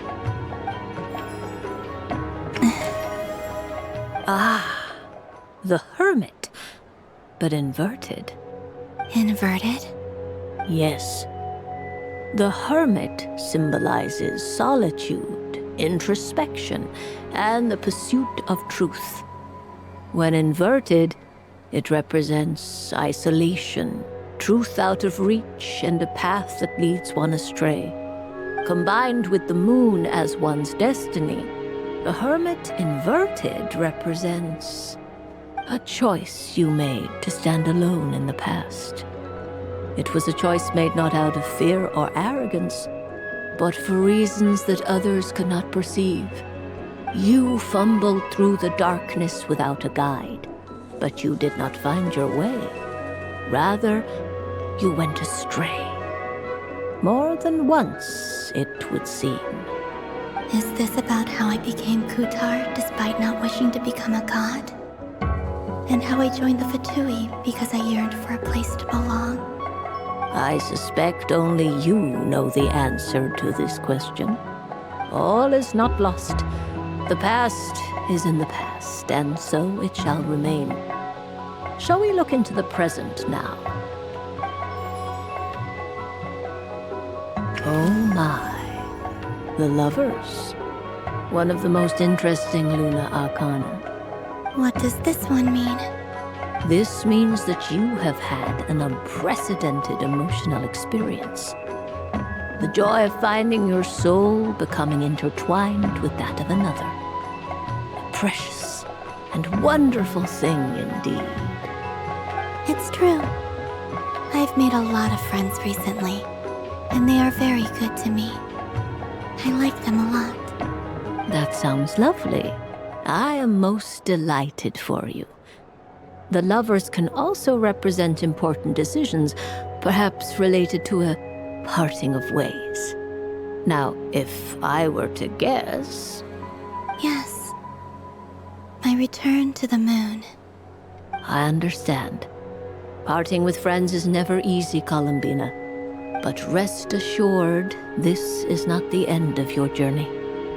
There is always another story waiting to be told. The future always lies ahead. The future. Well now, it's finally time to flip this most mysterious of cards. Why did it appear? And what does it wish to tell you? I'm ready. Very well. Flip this card and see what lies on the other side. Oh. Miss Barbeloth? What is it? This card is death. That doesn't sound very good. It depends on how we interpret it.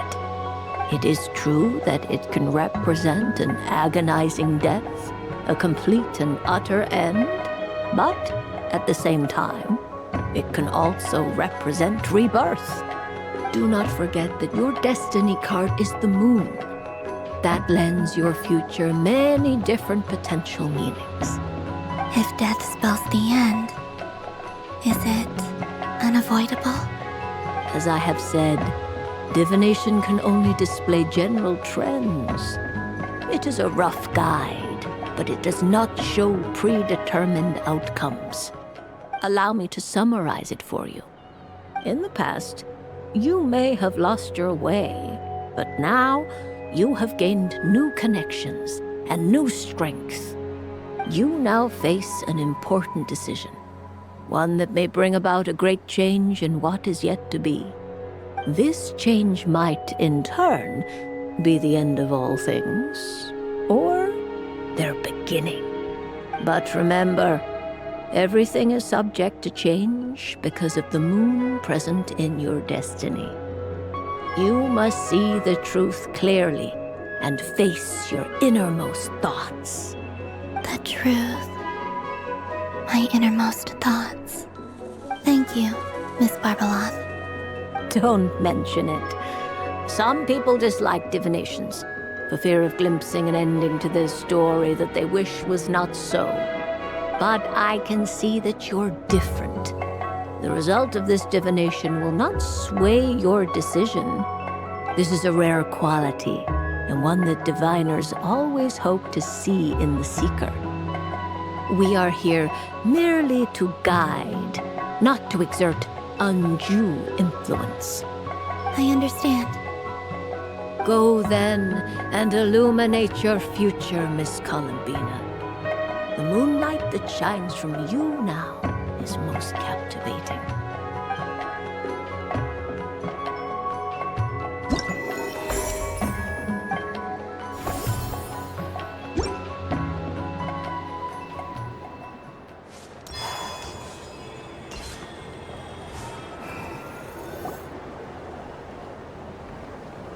Dodoco's Whirligig!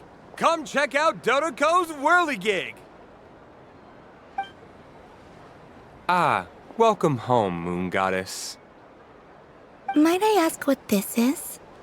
Ah, it's a very special amusement sponsored by the Great Mage herself. Ride on a soft and furry Dodoco and embark on an unforgettable adventure. I say that, but I'm just following a script here. Who is this mage, anyway? And what the heck is a Dodoco? I'd like to ride. No problem. But, are you by yourself? Is that not okay? Oh, no, it's fine. It's just that each Dodoco can accommodate 2 passengers. Would you like to bring a friend along? My friends... That should do it. Now, we just need to get everyone else to draw something on it too. But we gotta keep it a secret from Columbina. Traveler?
I want to go on that ride. Will you join me? Let's go then. Don't worry. Paimon will do the rounds. You go have fun.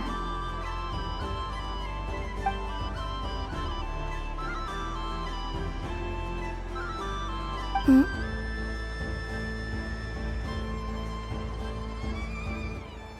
All right. I think we have to wait in line over there. Please take your seats. For safety reasons, you mustn't try to leave the ride before it comes to a complete stop. All right, you're all set. I wish you both a wonderful journey.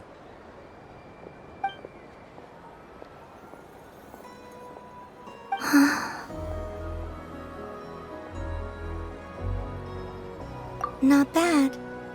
It reminds me of riding a moon lane. Sometimes, the Kuhenki circle around me like this, playing their beautiful melodies. Yeah, I'm going to miss them.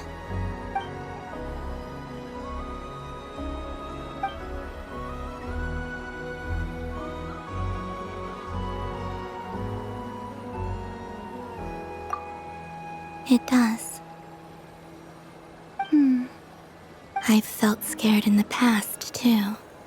But this is a little different. You know something? I got to see a lot of fascinating things during my disappearance. I saw how the Frost Moon Scions act around their families. So different than how they used to act in my presence. And I also saw how they interact with their friends. It made me curious at first. Why do people act so sincere when they're worshipping gods, but save their truest, warmest feelings for each other? Slowly, I came to realize that it's because they trust one another. They know, deep down, that they'll be accepted for who they are. All of it. The good and the bad. I know. I knew it the moment you started calling out my name. What I fear now is the end. I fear losing all this the very night I have gained it. Hmm?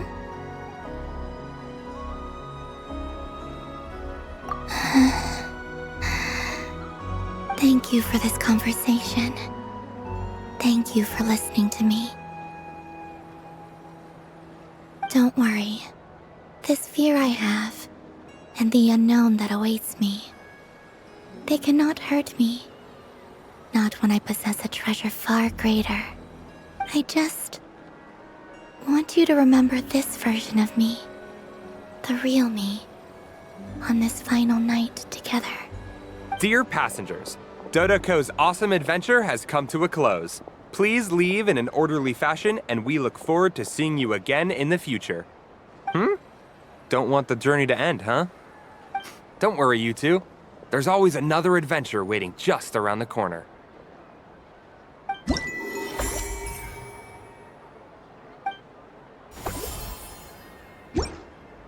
So this is the Frost Moon Scions area. It feels very familiar. But everyone looks much happier than usual.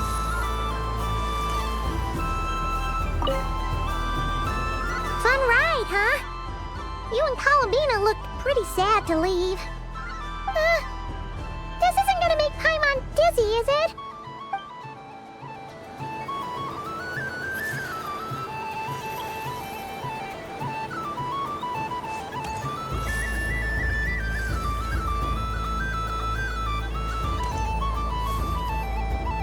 Sunny days! I prefer sunny days. Ah, well, you are as warm as the sun itself, Moon Goddess. Very well. I believe your spirit animal has to be this most adorable chic badger. Wow! Thank you, Mr. Talking Magic Lamp. Have a very happy festival, Moon Goddess. Blends? That's you, isn't it? Shh. It's our little secret, my dear traveler in Paimon. Okay. Sure, but why are you here selling sugar sculptures? Everyone celebrates in their own way. After gazing into the abyss and spending time around gravestones all year, what better way to relax than to see sunny smiles on the faces of the living? Besides that, I like to think of myself as a fair judge of character. I dare say matching personalities to confection suits me rather well. That's not what Paimon was talking about. Aren't you afraid that your true identity might be exposed? Should I be? There is all manner of magic in the air this moon prayer night, thanks to the work of the great mages. I see Miss Columbina is hiding in plain sight. Why should I not do the same? Why miss this rare opportunity to enjoy a special evening in my true form? Fair enough. You got a point there. People who don't know you will probably think you're just a talking lantern. Well, now that we see eye to eye, what brings you here? Not a search for your spirit animal, I presume? Ah, well, actually... Here, see for yourself! Oh, this is... How wonderful. A beautiful idea. Yeah! We just met Barca, and he said that having everyone draw their own section was kind of boring. So, he did your bit for you. Ah, Varka. Ever the maverick. I see his artistic skills are truly one of a kind. In that case, I shall paint something on Mr. Albedo's behalf in a short while. What? Why not now? Ahem. Welcome home, Moon Goddess. Phew, that was close. Hello, Flint. She recognized you right away!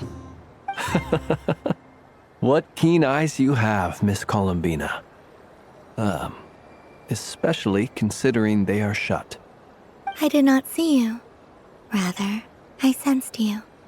I can sense the fluctuations in Kuvaki all around me. One would expect no less of the Moon Goddess. Might I interest you in some candy? Yes, please. Excellent. I shall make some for you right away. Something the matter, Miss Columbina? What about my spirit animal? All the other children carrying sugar sculptures are talking about it. Wait, is she taking the test seriously? Ah, my apologies. How could I neglect that? You are quite right, Miss Columbina. Every one of us has a magical creature living in their heart. Would you permit me to help you find yours? Yes, please. Do you prefer the day or the night? Night. Which of the 4 seasons is your favorite? Winter. Think of a perfect day. What is the weather like? Sunny, rainy, or perhaps cloudy? Rainy in the morning, sunny at night. What kind of answer is that? Forests, lakes, and open seas.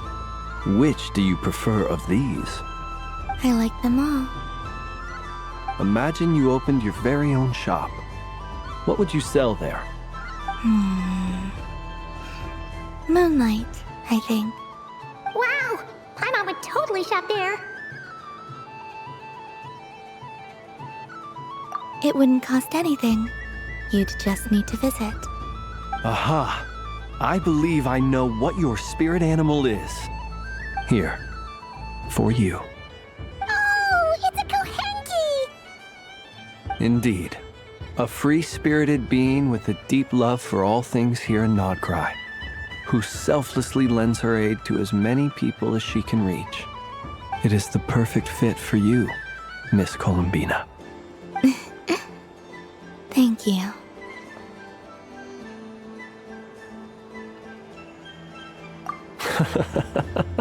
It would be my honor. But you shall have to forgive me. We have known each other for quite some time.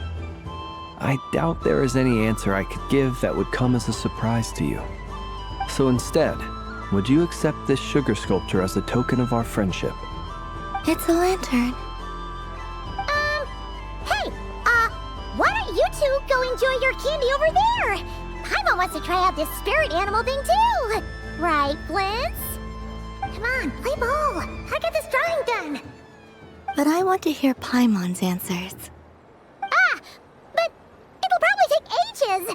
Paimon's a complex soul. And we don't want your candy to melt while you wait, huh? Oh.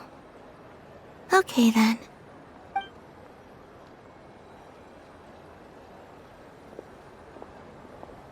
Phew.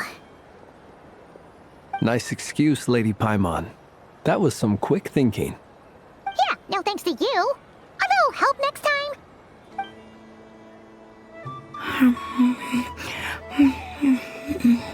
It's sweet. Is that Lockaberry? I wonder what flavor the traveler got. This way, this way!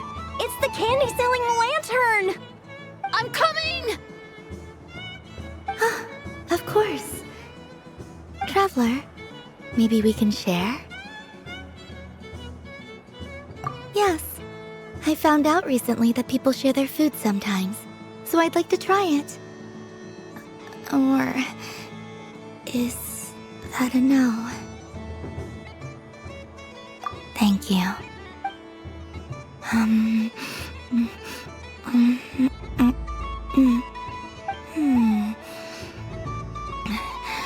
Yours is a little more sour than mine. Here, you try it. Are you sure? Amazing. My sugar sculpture has shrunk, yet my heart is filled with feelings of sweetness.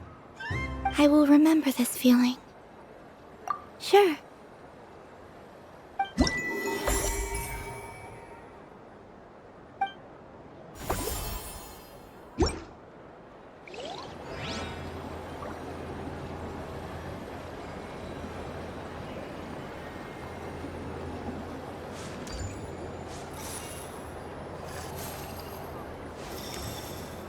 What's this? Should I give it a try?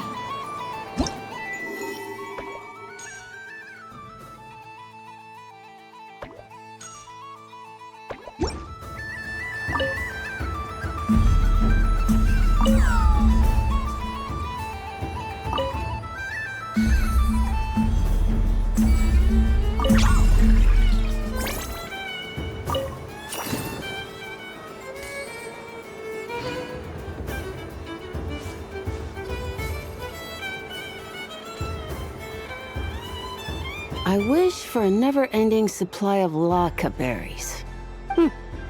What a humble wish. Probably written by a child.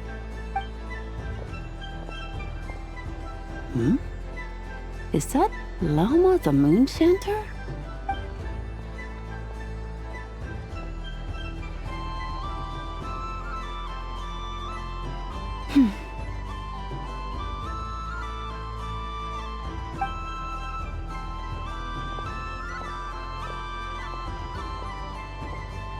I wish that the long plume ibises would stop biting me. Oh dear, poor Llama.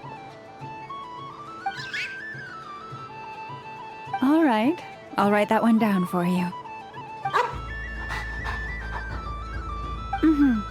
I got it. While everyone else is celebrating Moon Prayer Night, you're as busy as ever. I don't mind. It's rewarding work. A good kind of busy. My antlers are at their heaviest tonight, and the Kuvaki waves are especially strong. But as I help these dear friends hang their wishes up, I feel a great peace within myself that is hard to describe. You see, they are all such beautiful wishes, and they are ones that we can fulfill by our own strength. Do you blame me, Llama? I want to hear your honest answer. It is by the help of so many people that I can return to the moon. But I feel as though I've hardly done anything in return. You've done plenty, Columbina. I say this in earnest, both as someone who knows your history, and also as a friend who has seen what you've been through. What about as a moon chanter? I feel proud to honor our moon goddess's wish. And I'm sure any moon chanter in history would have felt the same way. Thank you for your kind words, Llama. But... Since you asked for my honesty, I won't lie to you. My feelings are mixed right now. Besides pride, I also feel... I suppose it's a reluctance to let go. Once you return to the moon, we will be far apart and separated by a false sky. I'm sure those of us left behind will gaze up at that sky, yearning for the moon once in a while, just as you used to do.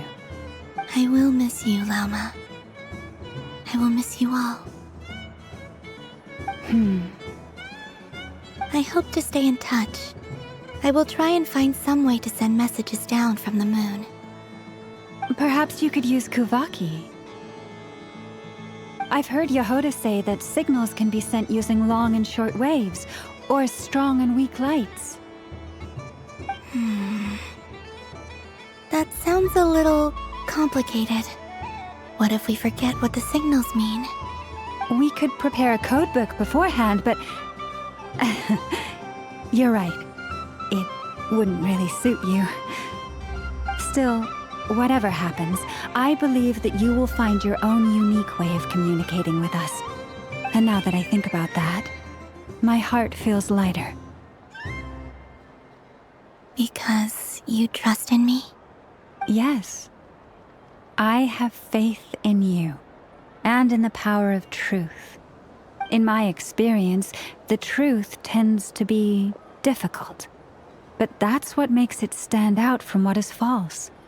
So I'm confident that your thoughts and your love will shine through the curtain of lies. We will know it when we see it. Thank you. Now, could you help me hang up my wish? Is this?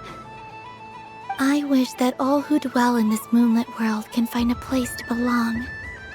And I wish that I shall one day see my friends again. It's 2 wishes. I hope that's not too greedy of me. Not at all. And I think you speak for us all with the second one.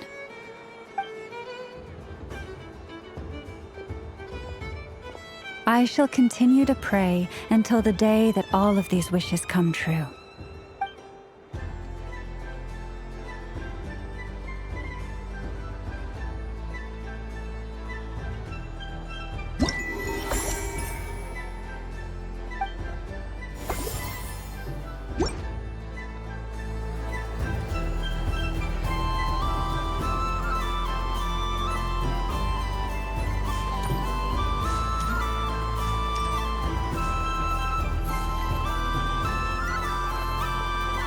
Wow, the Frost Moon Scion star looks kinda plain, but it's pretty cool once you get into it. I don't go to Hisi Island much, but it's got that, like, old-world cultural feel.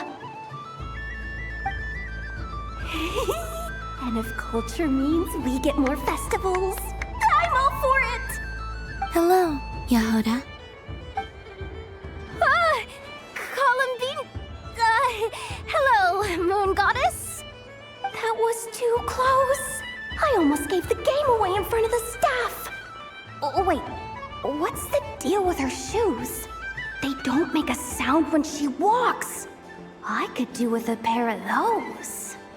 Do you like balloons too? Balloons?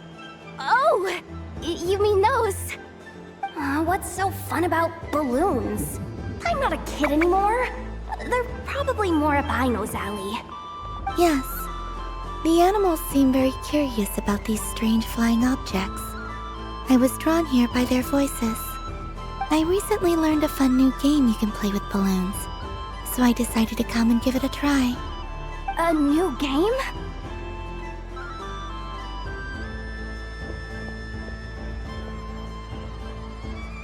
Hello. Welcome home, Moon Goddess. Here to buy some balloons? Yes. Could you give me a few that haven't been inflated yet? Are you sure? I guess it's not a problem, but... Yes, please. Thank you. Uninflated balloons? But those are just little rubber pouches. What does she want with those? Would you like to play the balloon game, Yehoda? Huh? Sure. I guess. How do you play it? Wait here a moment. Oh. This is so weird. What have I got myself into now? I thought I saw Columbina nearby. Uh-oh! That's the fourth Harbinger! Although she's helped us out quite a bit, she's good people, right? Is she looking for Columbina? Oh, guess that's my ticket out of here. I'm not sure my heart can take being sandwiched between two Harbingers.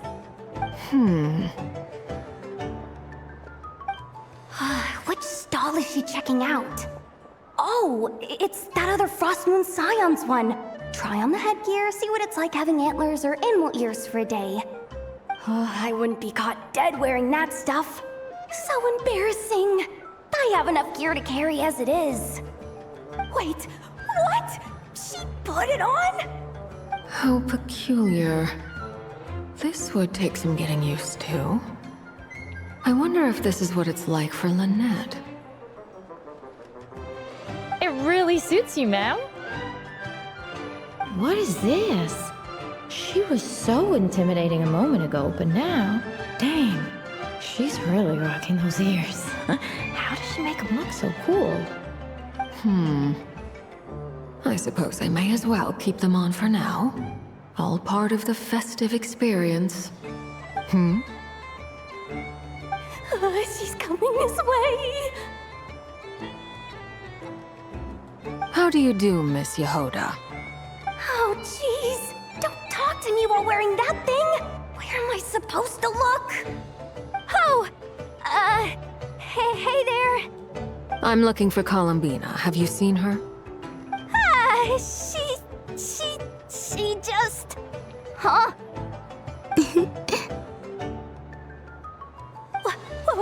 Wait, is that what she meant by balloon game?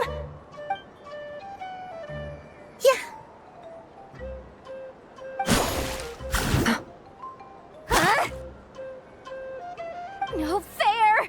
How come I get caught in the crossfire? An ambush from the rear? Is this a declaration of war, Columbina? Would you like to play too, Arlecchino? Seriously? Are they gonna start some beef right here, right now? Gladly. That said, I believe there is another who would like to join. Boss Nev! Thank goodness! You've gotta get me out of here! Things are kicking off big time! Hello there. I'd like 10... no, make that 20 balloons, please. Uninflated. What? Miss Moon Goddess, I hope you're prepared to pay the price for assaulting my employee.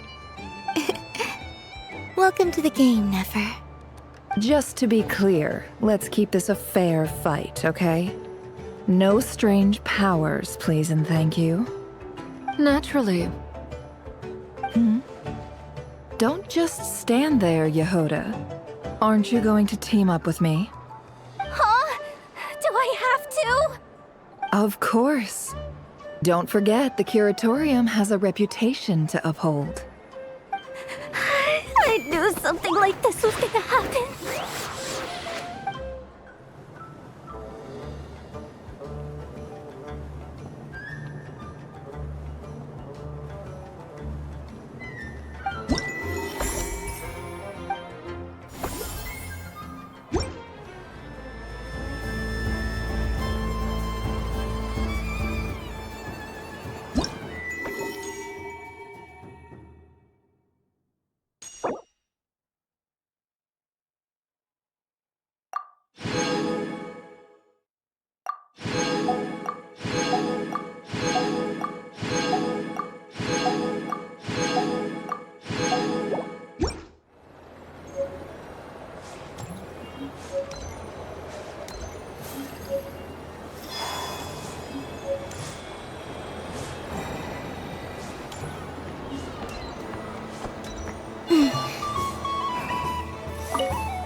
done being a do-gooder yet? Thanks for coming here with me, Hat Guy. Are there any games you'd like to play? It's your turn to pick. I'll come with you. Why does that hamster think you've grown up? You haven't changed at all. I know you don't mean that. You're just taking the opportunity to make fun of me, aren't you? Even if you won't admit that taking some time to compose yourself is important, I can see that you're doing it in practice. Otherwise, you'd have taken off your hat and flown away by now. Looks like Albedo's socialization program has been far more useful to you than all those Vahumana textbooks.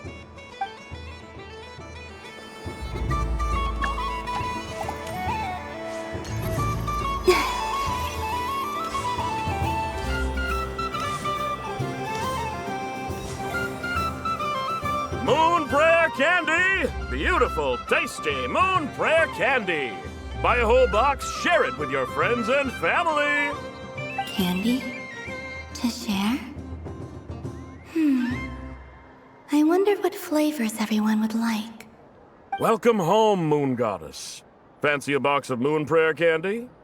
Sure. I knew you would! Now, what flavor would you like? I'm not sure. What flavors do you have? Is this for yourself or as a gift?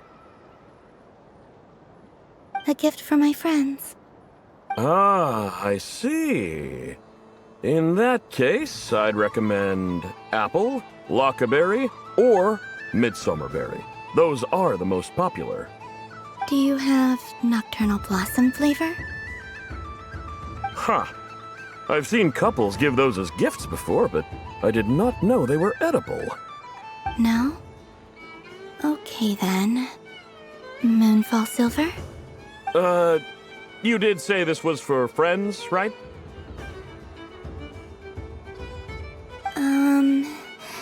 Maybe Smetana then. Hey, now that's a creative idea! I've never tried it before, but if you're happy to wait, I can see about whipping up a batch on the spot. While we're at it, you got any other ideas?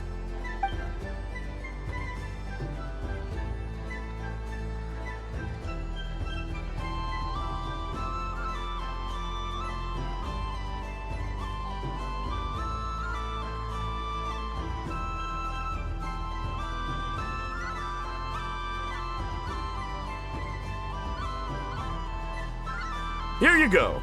Every flavor you asked for is in there.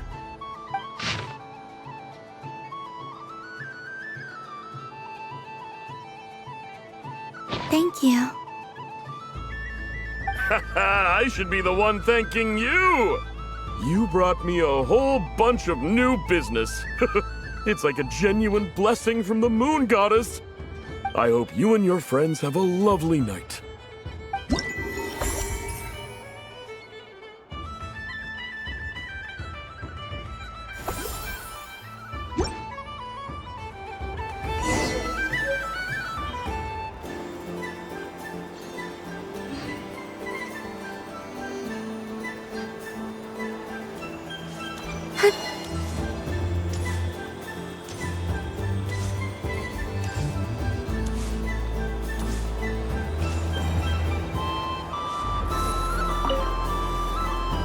Traveler. Hey there, Columbina! Are you done checking out the festive amusements already? Are you sure you don't want to look around some more? You might not get another opportunity like this for a while.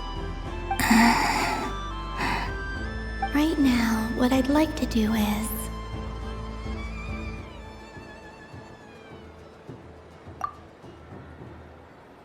Oh! Candy for us? Thanks a bunch, Columbina! Don't mind if we do! Whoa! This one's intense! But it's so tasty! What about you, Traveler? How does yours taste? Oh, sounds good! I'm drooling now! Are there any more Smetana candies in the box? Yes, I believe so. Okay, gotcha! Let's see... Sure! This one, and yep, this one looks right too. we go. One per person. It's so sweet.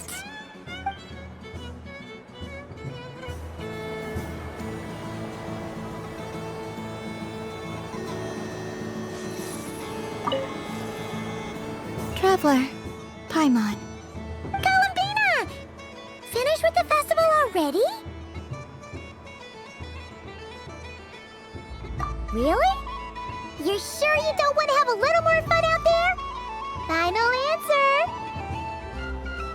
Yes, I am sure.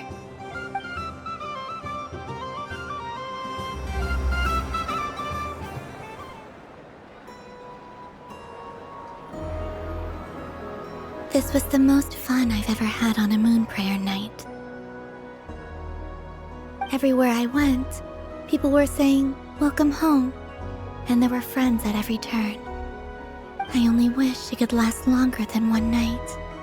Oh.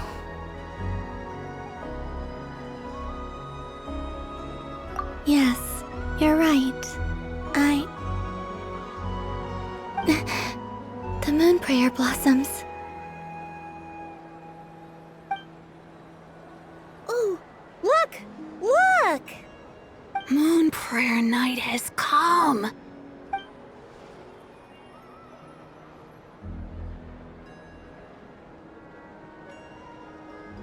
The moon. It's so beautiful. Happy Moon Prayer Night, dear. Happy Moon Prayer Night.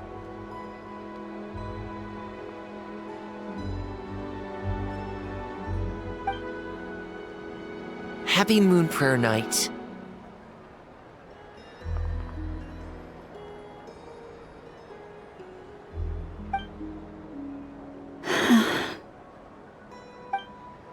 Aww. Huh.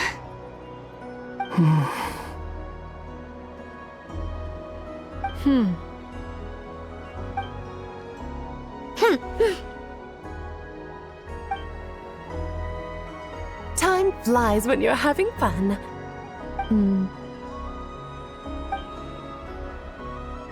Oh. Looks like the time has come. Columbina. You're heading off then? Yes, to the ruins you mentioned. And from there, back home to the moon. Wait! I know? At least... Take one of our craft shop's crumb cookies up to the moon with you. You know, for a snack. Sure, why not? The Curatorium of Secrets believes in proper farewells. No story should be left without a satisfactory endnote. Never.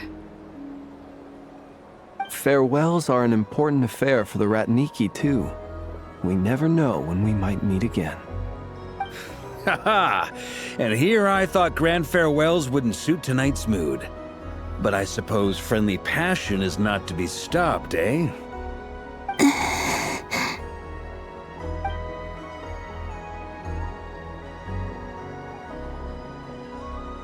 We made a little something for you, Columbina. Ta-da! What is it? A Moon Prayer Night greeting card with drawings by all of your friends. You did mention that you'd like a portrait done, so I took the liberty of creating one for you.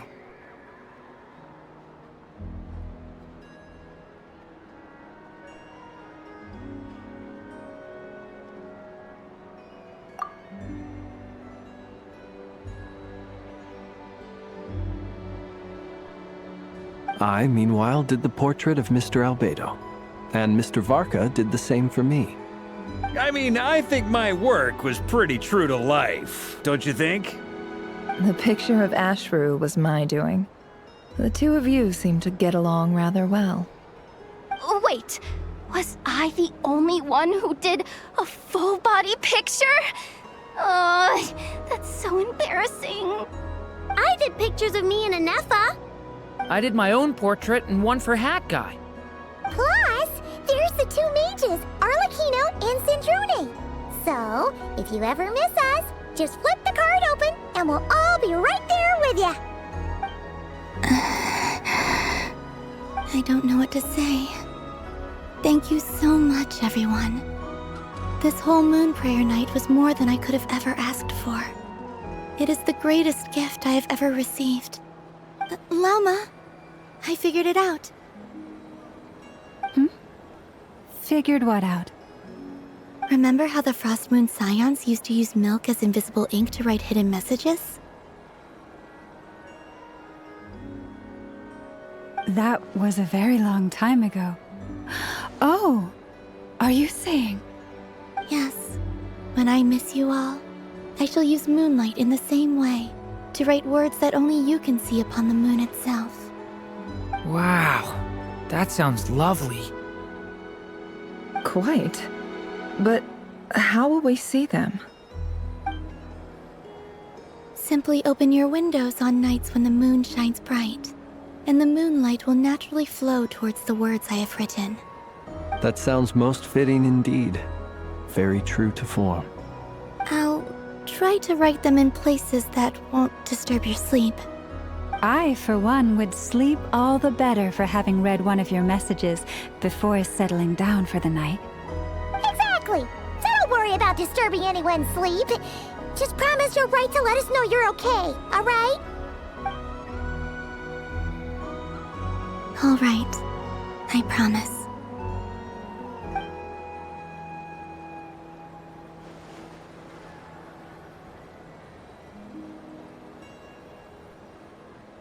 In that case, Columbina?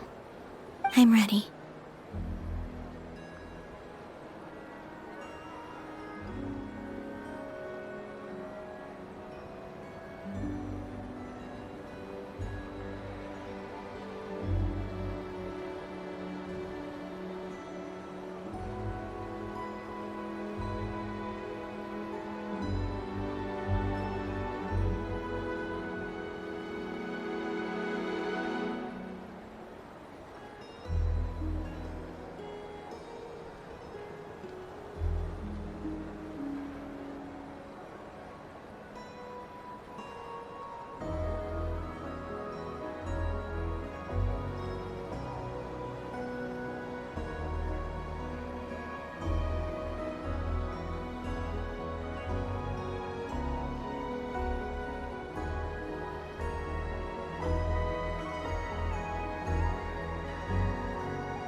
Very well. Let's go.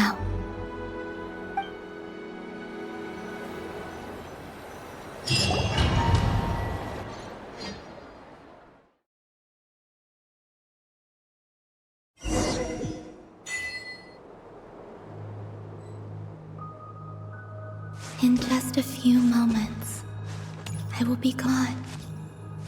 I still don't know what to expect on the moon. Will I really be able to send messages to my friends? The Kuhenki, the animals of Not Cry. I'll never get to see them again.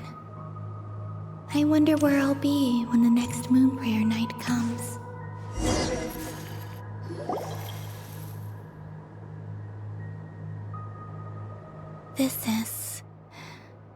This is where the people of Hyperborea used to communicate with the moons.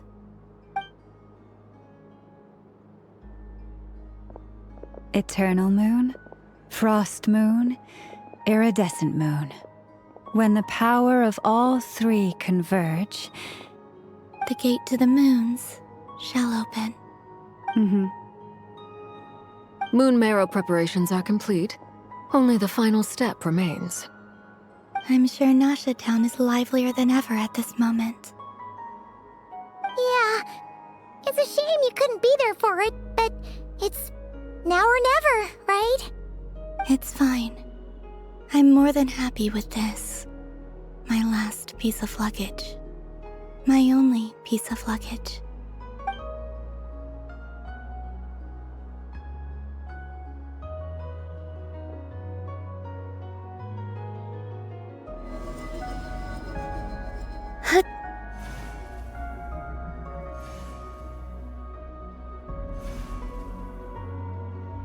I can already feel the moon calling to me.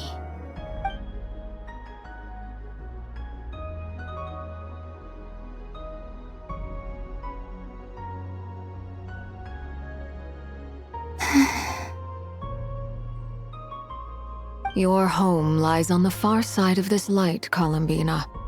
From now on, we will at last have a reason to pray to the true moon. Columbina. Yes? I'm listening. Be sure to come back and see us when you get the chance.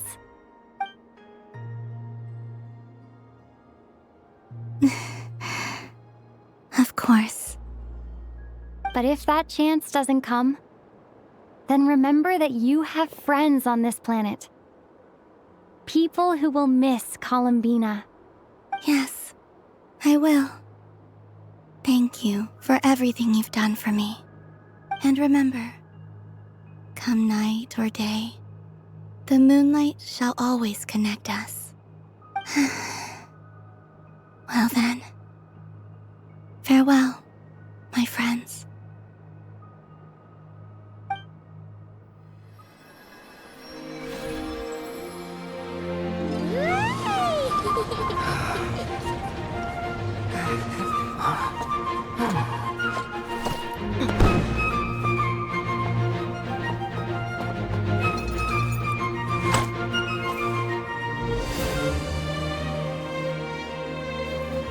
Thank you. This was my happiest night in Teyvat. Farewell, Columbina.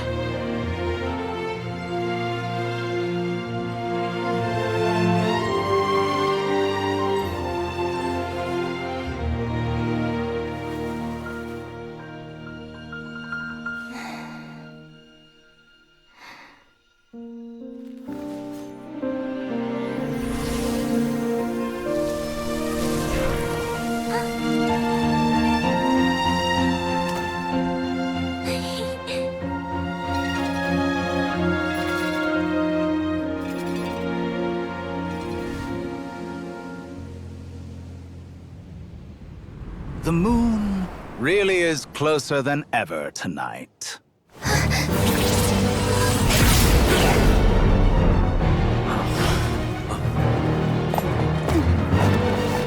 Columbina. All three moons in one place. Time for one final experiment. Reason, life, death, time, and space. They all believed I would fail.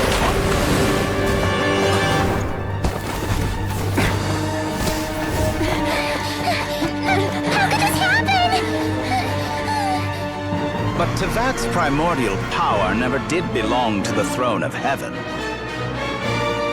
And now, they are mine.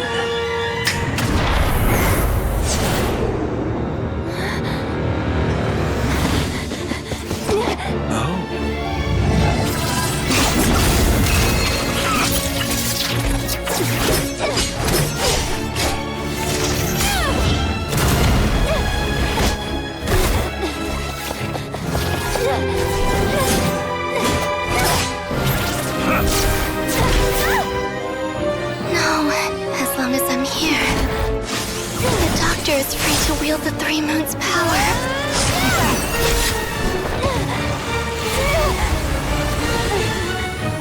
It's the only way.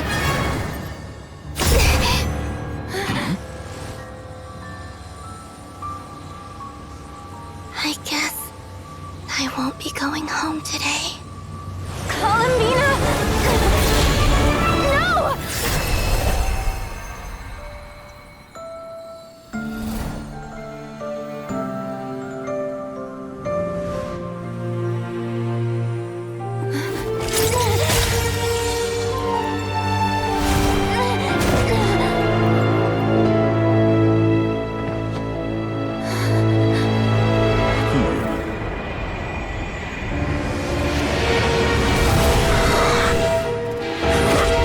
Stubborn world, do not try to control me!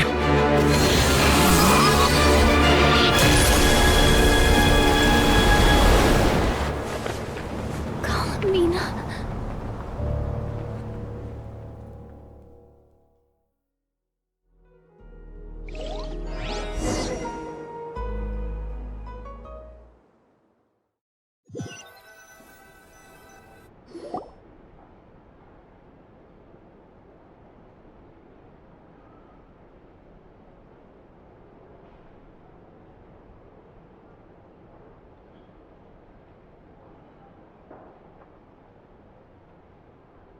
Are you all right?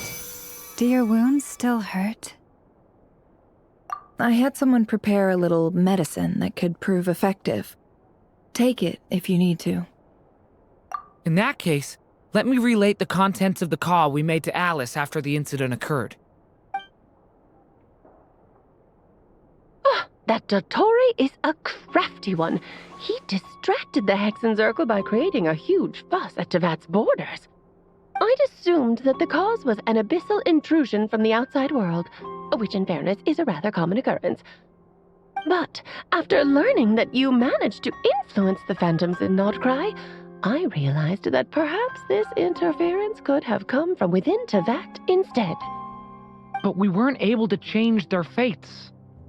True, you couldn't change how their stories ended, but you did build some variables around yourself. Variables? Yes, things you heard that you could not otherwise have learned, ideas that would otherwise have never crossed your mind. All these things are variables. Of course, most variables usually pale into insignificance with the myriad of possibilities floating around. But the moment you start treating them as building blocks and intentionally stacking them, that changes things. That's what dottore did, and it's how he created the necessary conditions so that when you activated the portal tonight, it played right into his plan. However, we have no way of knowing exactly what he did. Yeah, we also need to ascertain Columbina's status. And that about sums it up. As I suspected, dottore has disappeared completely. If it's any consolation, he wasn't able to control Columbina as he might have wished to.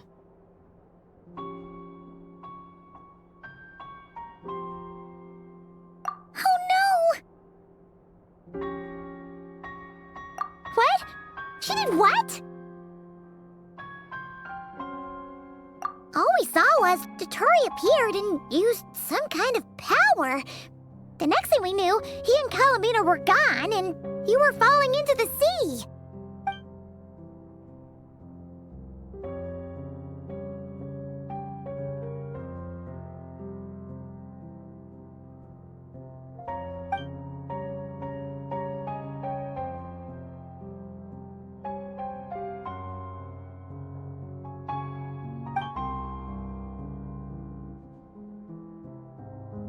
So, Columbina intentionally opened the Moongate and escaped into the same mysterious world as Rerir and Thalindis.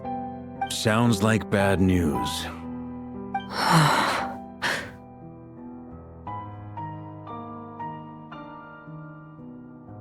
Seen in that way, the trilunar syzygy and Rerir's emergence, dottore might have been pulling the strings in both cases. According to Miss Alice, he is attempting to transcend his destiny and finish an experiment that only a god might complete. An utter lunatic. Wait a sec, where's Hat Guy? Seems like he'd want to be here for this. He took off with the Dodo communication device after we spoke to Alice. He said he had a hunch that he wanted to investigate by himself. The look on his face was terrifying. I've never seen him like that before.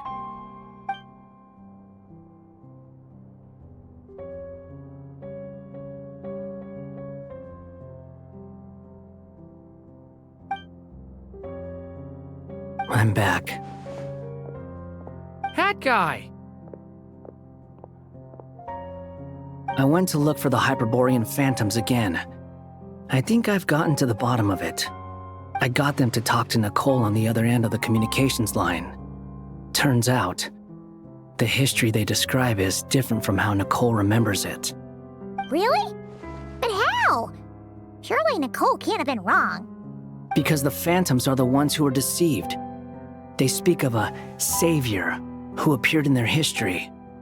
One who never should have existed. This savior promised to create a new moon within the false sky, and even bring back their moon goddesses. Foolishly, they believed in him, and told him everything he wanted to know about the moons. It's obvious that this was Dottore's doing. Now you mention it, the first time we entered the Hyperborean ruins, we heard the phantoms discussing their history, and I remember Nicole commenting that something sounded a little strange. But Dottore shouldn't have been able to get in there in the first place! He didn't.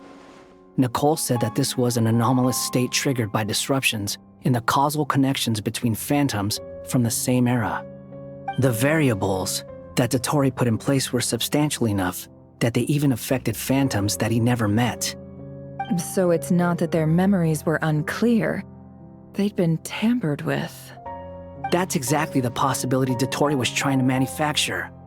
He turned these variables into knowledge and engineered the situation so all that knowledge would fall into his hands.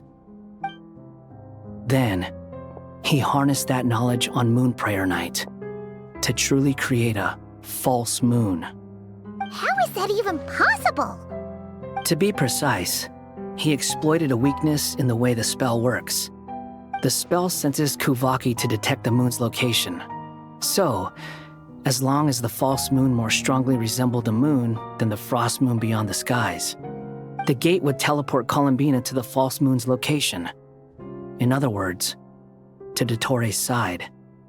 Once he had her under control, the teleportation spell remained active, and he manipulated her power to seize both moon marrows.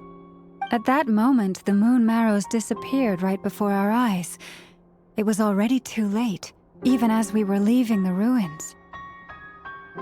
By then, Dottore had already amassed the power of all 3 moons. So, where does that leave us? What do we do now? I'd certainly like to know what Her Majesty thinks, now that the concerns I expressed to her have come to pass. But we cannot simply sit and wait for her to decide the matter. And in any case, it is not the Fatui Harbinger Damselette who sees us as her friends, but rather Columbina Hyposelenia.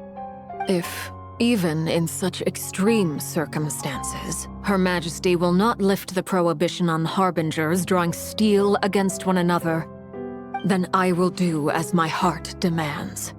I will fight as Peruware instead. Oh, Arlecchino! Time is short, so I'll make the first move.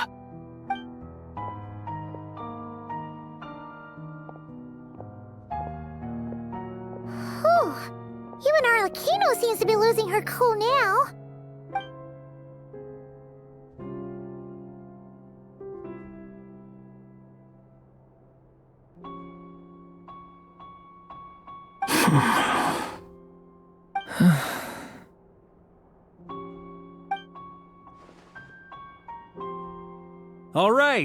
All right. Lose those dejected looks for a moment and let me get a word in. It looks bad, I won't lie.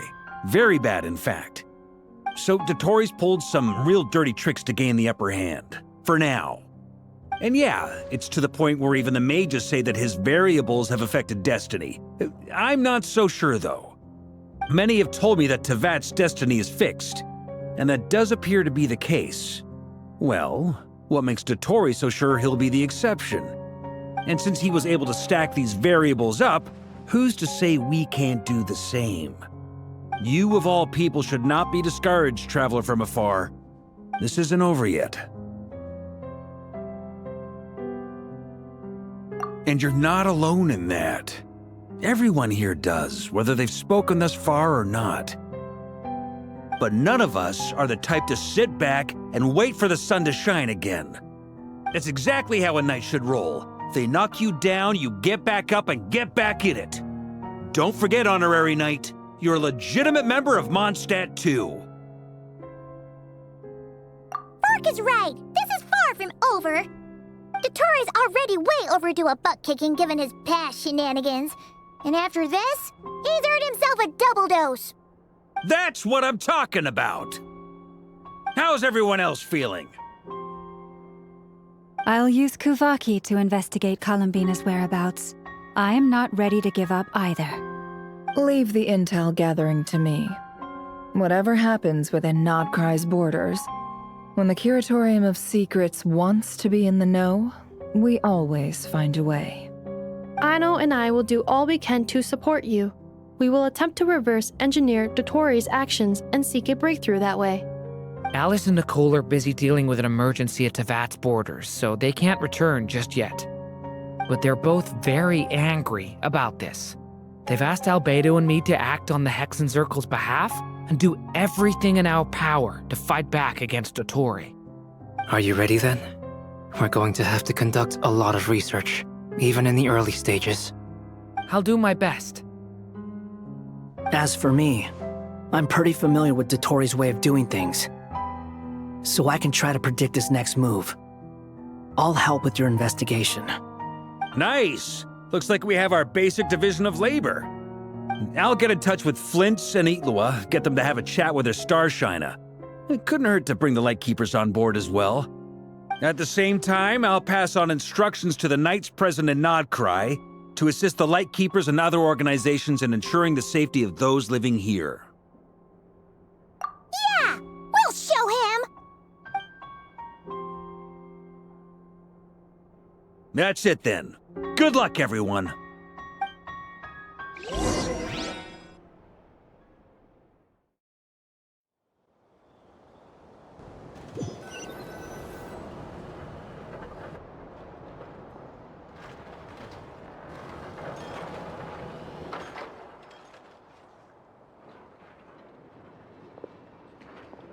I never thought that Columbina would become my real name. It went from being a Fatui code name to something my friends call me. And remember, come night or day, the moonlight shall always connect us.